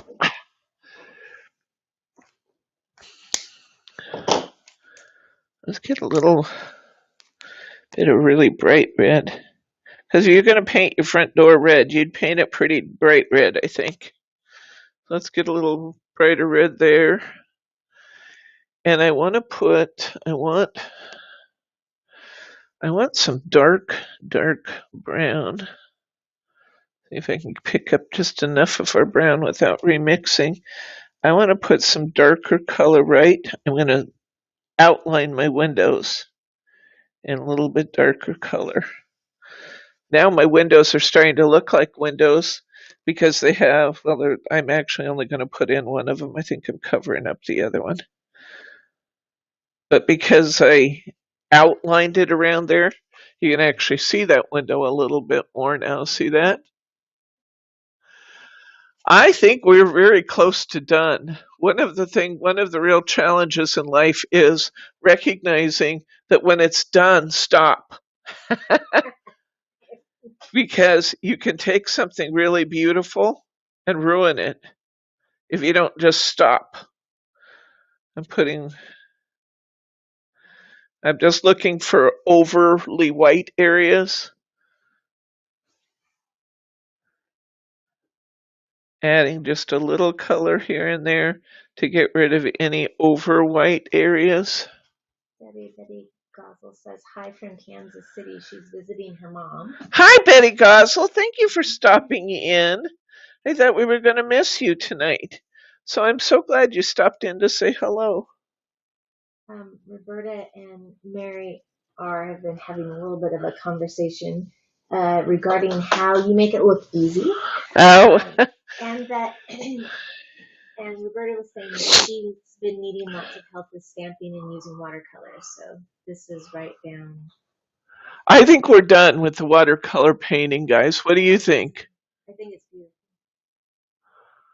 I think we should stop. Let's go ahead and let's talk about our other one. I don't think we need to do it because we already have, but let's talk about what we're going to do with this. Over here, you have the bank of the river. So just bring your river on over, okay? Fill this area with your river. I've signed my name. Yeah. Um, and if you have the dies, cut out this tree and put that tree right here.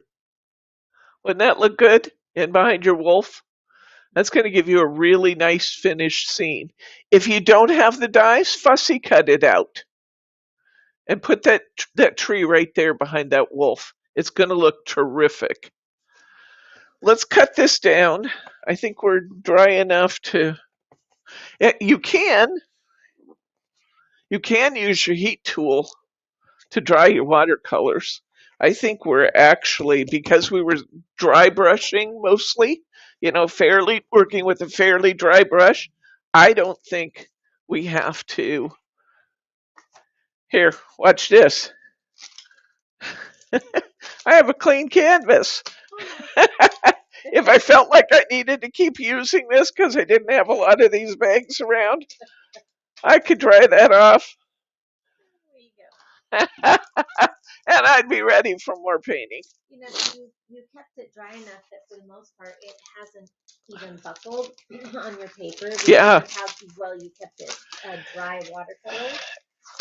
But if somebody does buckle, a trick is to flip your paper over and use your heat gun a little bit. I noticed that the other night, actually. That's a great tip, Margie.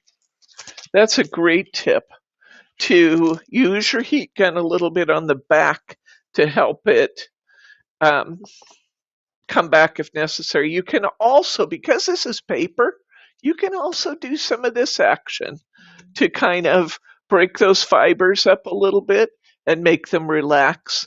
But we're going to be fine because we're going to be taping this down anyway. And we got... And you did a beautiful job of keeping it dry. Yeah, you're using too much water with this technique if your paper's buckling a lot. So start daubing your... Look at my paper towel stack here. It's soaking wet. And I have lots and lots of color on it. But that's how I'm controlling my color and testing, the depth of color that I have, how much water is good. Remember, you can add water to make it lighter, but if it gets too light, just let it sit there and let it dry. Kathy had said that she's heading have dinner with her hubby now. Okay. And Mary R suggests that you should frame this for Bob. Oh. I'm going to put it on a card because that's what we're doing. But thank you. That's really sweet. I have to tell you that when being critiqued by Bob, I told you the good part of that, right? That he's not a guy who gives a lot of compliments. It's just not in his nature. So when I told Bryce this story, he just kind of huffed at me because in his lifetime he's seen very few compliments from his dad. But when I handed him the stack of cards, I don't think I told you this, and I talked about it in the last video.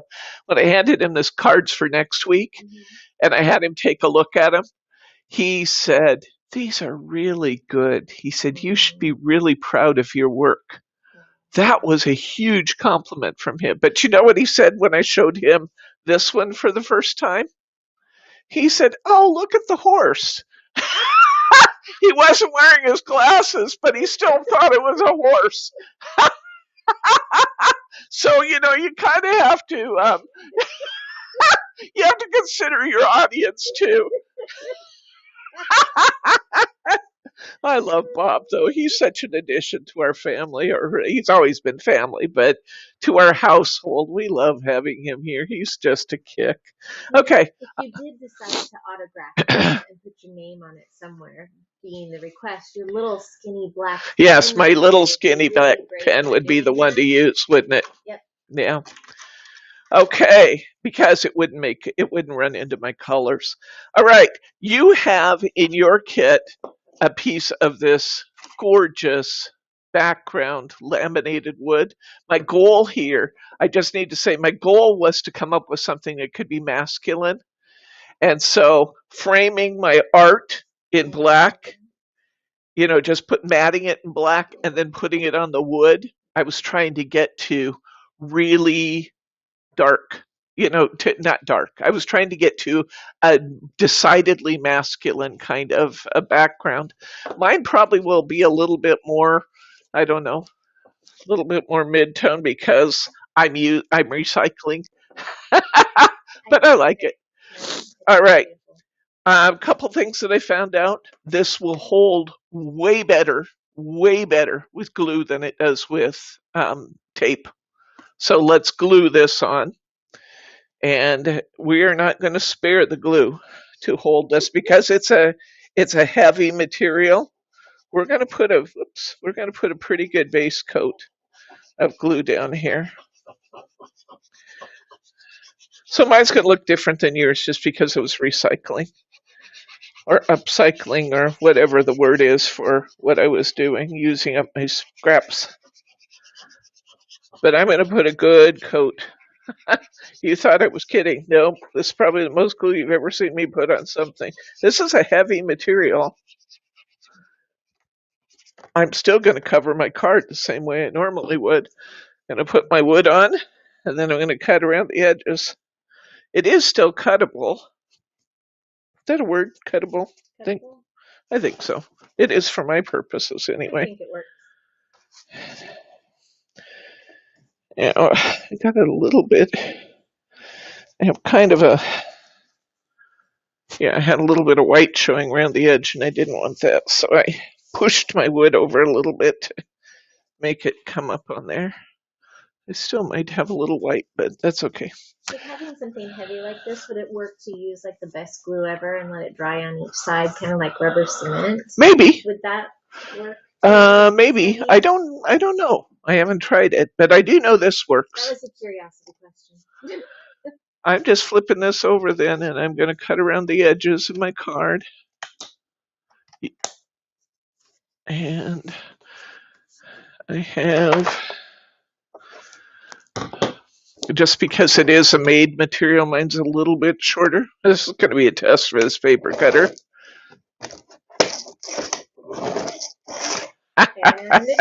And it did it. I had a little bit of white showing on the edge, so there's my covered card. All right. This has got 2 layers of wood in a lot of areas because of the weaving. Okay, that's the moment of truth here, guys. All right. Now, I'm going to let my art itself determine how wide this is going to be. I'm going to trim it off over here where I kind of finished. I didn't draw these on out because there just really wasn't much to put over there. So I'm going to trim this off here at the end. And I'm a little raggedy right here at this edge, so I think I'll trim a little bit off of this edge. That looks good. I could probably take another 1/8 off of this side. There we go. So now I have some nice finished edges. And I have a choice at this point. I really want my wood to show because that's a really cool material. So my choice would be, if I wanted this to be nice and even all the way around, I could cut my card a little bit. But I've got that beautiful wood in the back and I don't want to sacrifice that. So what I'm going to do is just center this from side to side. Now I do know that I'm going to have to get this within, I don't really want to cut off any part of this because I really love it, but I'm going to, obviously I'm going to take this part off, but I'm going to have to sacrifice a little bit of my top part just to, okay, I'm going to come down, I'm going to trim this off in the front because there's a fairly clear dividing line in the front. And that looks good. I could probably take a little bit more off there if I have to. My card is 4 1/8 inches. No, is it? No, it's not. It's a DL. It's 4 inches wide. My card is actually about 3 7/8 inches wide. Measure yours. They may or may not be different brands. This is 3 7/8 inches wide. So I know I'm going to have to come up with another, at least a half an inch off of that. So I got to get this to 3 3/8 wide. I'm going to start with 3 1/2. Look at it and evaluate where I want to trim more.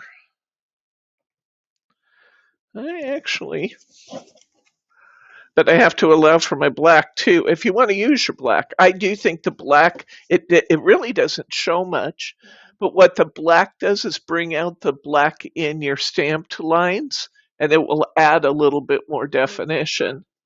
It'll make your other colors pop a little. So in order to allow for my black, I'm going to take a little bit more off the bottom here. Look at it again. I don't want to cut anything off. I like it. I am going to fix this. I've got my fold at the bottom. Okay, I'll take a little bit more off the top, just a little. I got to get this to about 3 1/4. Someone recommends using black line stickers. Oh, black line stickers would help. But I also have mirror board right here, so I'm gonna mount it on mirror board. But what I can do is keep that border really tiny. I don't have to have a lot to accomplish that, bringing the black out in the art. I don't have to have a lot, I just need a little. And I'm going to go ahead and put, well, let's see, how wide is this? I'll go ahead and cut my, okay, this is 3 1/4. So I'm going to make this 3 1/2 wide. I will show you something else I saw when I was doing this earlier. Oh, that's good. That's a nice border without being too much. So I like that. How wide did my art end up being? My art itself is 7 1/4, so I'll cut this to 7 1/2.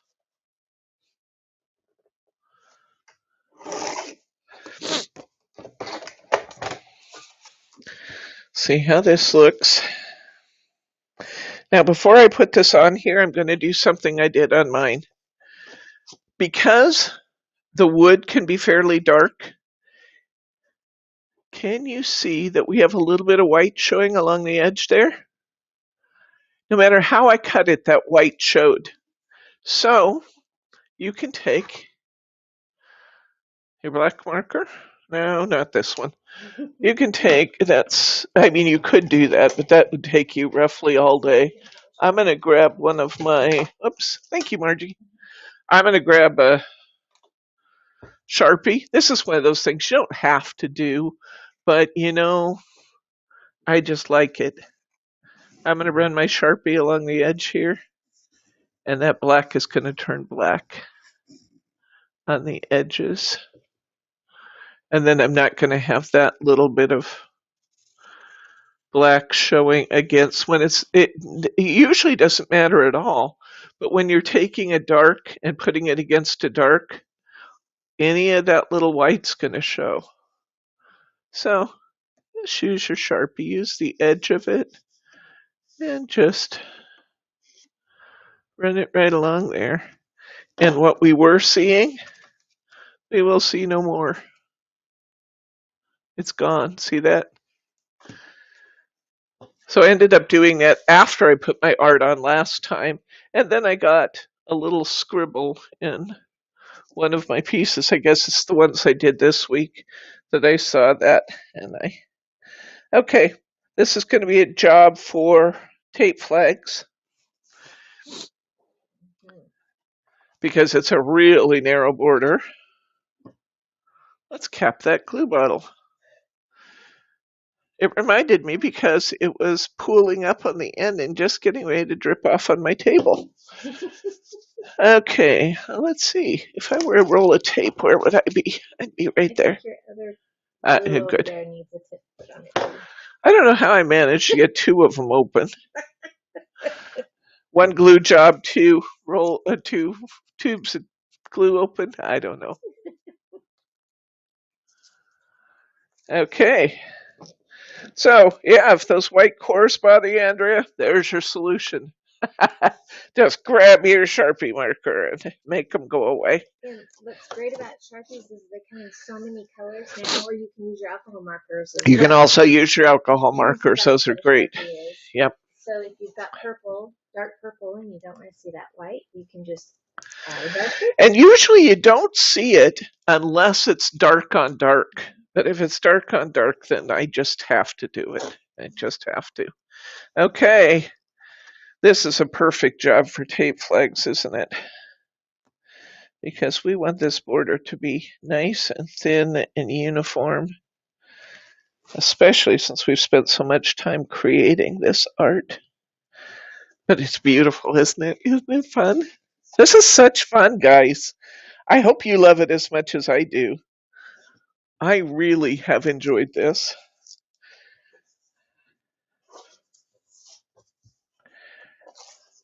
I get it nice and even. I pull my tape and I have my nicely matted. That looks pretty just like that. Now, something else I learned. Tape does not hold on this wood at all. So we're doing it again, guys. Come in with your glue bottle. You don't have to glue it quite as profusely as I did the last one, but come in and get a nice layer, go a ½ inch in all the way around. Because tape did not hold worth a darn on that wood. There's just too many fibers on the wood. And it just clogged up the tape, and the tape held not at all. So I finally ended up taking my card apart, putting glue on it. Okay, which way's my fold? All right.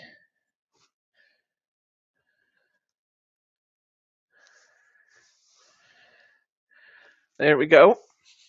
And then what I recommend to you after the admiration moment, which we all should have when we create something of beauty, we just need to look at it and admire it.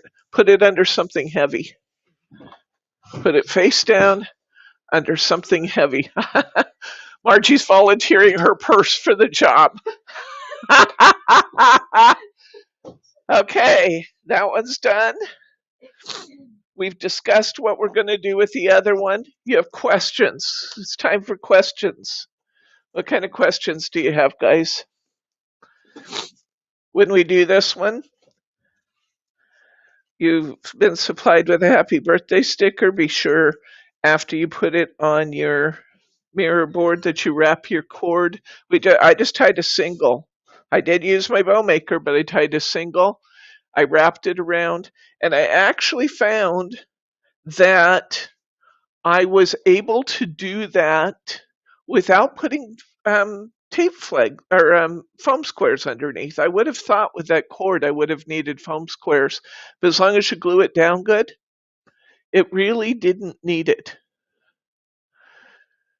So here's our other one. We've talked about, look at the way the water color, just the different color here. Oops, here. See that little variation in color? I think that's beautiful. And that's what we were talking about, getting areas lighter and darker and variations in color. I like this card, but I think it'd be even better if I put a tree in here. You want that tree in there. I want that tree in there. I do. So we have this one. We have this one. What questions do you have? Any questions at all, guys? We'll look at next week's cards. Your paper packs for the roses for Saturday are now out there. They are really rich. They are beautiful. I will tell you that in order to bring you all the things I wanted to bring you, I discounted those paper packs 25% over the retail cost of the materials that are in them because I wanted you to be able to try a variety of materials and have a variety of colors. You are going to be able to make roses till the cows come home. They were laying out yesterday, and I gotta come by and touch and feel all of them. They were beautiful. Did you catch the one that's done in velveteen paper? Did you see my purchase of velveteen? Oh, you bought velveteen paper last night. Okay. Any questions on these, guys? Last chance for questions. It's never the last chance for questions, really. You can catch me right up until we sign off the stream. But let's take a look at our cards for next week. Next week, we will be reusing our stamps from this week. So if you didn't get this week's stamp set, you're either going to have to alter your designs or get this week's stamp set. Because that's what we're going to do with these scenery stamps is we're going to keep adding elements, bringing the sets together. Remember, I fooled myself here. I thought this is the one I added the trees to. No, it's not. Those are the actual trees. We just did a pretty good job with mixing the colors to have them look dimensional. This one's next week. Next week we have the deer. This one's next week. This one I did cut the trees. I die cut the trees and I added them on both sides. So I pretty much have the same scene here that I had in the wolf card for this week, right? Because I put the wolf here and then I put the mountains behind, but I just thought it needed something more, so I brought the trees in and die cuts. You can fussy cut the trees if you want to. And see on this one thing we did here is the sun's not set yet. The sun's setting, but I thought that was pretty. And this is for next week. This is probably the one we'll do together. And I love that. I think that's pretty. So we're combining both elements from both of our stamp sets. I think those mountains make such a difference in the background. Picture this card in your mind without the mountains. It loses so much. But when you put those mountains in and we start combining these sets together, gorgeousness. Can we try gelatos on the roses? Why not? I have gelatos. I didn't put that on my list of things to have out, but we write me a note to locate my gelatos. I can bring. I think I have some. They're probably in my office, actually. I haven't used them for a while, so I have to figure them out. But yes, we can try gelatos on the roses. And you saw the list of things that I was advocating that we have that you have out and available to try. Our pixie powders, both our Jamies and then the Nouveaux. These little bottles, these are fabulous because of the pearlescence in them. Oh, they're just really, really cool on the roses. What are some of the other things I had you get out? Glitter. I have some glitter available. It's in the description for the supplies list. And if you don't have the sparkles or the Nouveau and you have the Hunky Dory prisms. Oh, same. The prism powders from Hunky Dory are the same basic material as these Nouveaux and as the Jamie powders. So yes, so we got that coming. I've shown you my roses over and over, and I don't want to bore you. I will grab just a handful of them, though. Excuse me? Bryce is telling me I'm 17 minutes over. But here's one done with the Nouveau powders and glitter. Here's one done, and you have both colors of this in your kit. This is done with a vellum that has the gold embossing on it. I love the way these look. And this is really dark on the camera, so you can't see the detail we have in the center of that. But oh, there we go. Good shot, honey. He just brought the or the light in so you could see the detail in the center of that. This is flat, gorgeous. And you have a sheet of each, a full sheet of each, the burgundy and the red. Here's the red one.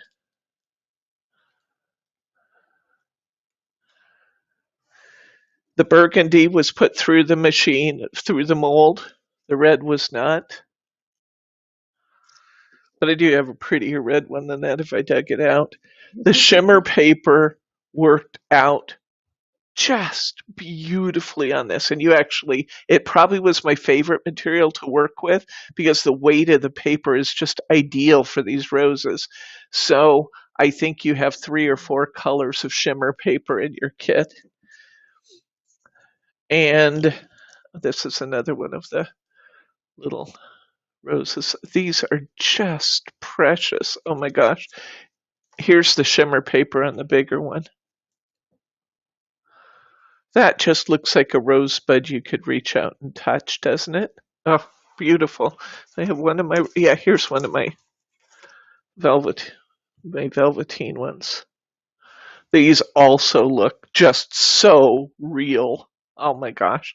And tactily, they're perfect because it feels like a rose. I'm telling you, I walked right in and I touched them and I proceeded to walk downstairs and buy more velveteen. This velveteen here is a different color. We're getting, per Kim's request, the shimmer shakers. Yes, absolutely, Roberta. Shimmer shakers will work for what we're doing. This color right here is raspberry. Yours is going to be a little different. Kim had requested pink, and I thought the bubblegum pink would be really pretty on the roses, so we're going to do that. So anyway, that's Saturday. That's coming up. Your supplies kit is now out there, and we have our stamping class for next week. And I can't tell you what the following week Saturday is yet because it hasn't come through my mind yet. But let's take a final look at our art from today, which should be nice and set, having been under Margie's purse, which was a nice source of weight. This is what we did today, guys. So now you stand back and you admire your work because that is flat gorgeous. It is so nice. I can't get straight onto that camera no matter what I do. There. Stop. Okay, do we have questions, comments, or pearls of wisdom today? Ran a little over, but I think it was worth it. I hope you guys enjoyed it as much as I did. I had a blast, and I hope you guys enjoyed it and learned a lot. If there are no questions, comments, or pearls of wisdom, I'm going to say good night, Gracie. If you didn't do thumbs up, please. And I'm going to say good night, Gracie. We will see you on Saturday for our Classic Roses kit. And everything's out there on the website and in last night's this morning's newsletter. Good night, guys. Stay safe.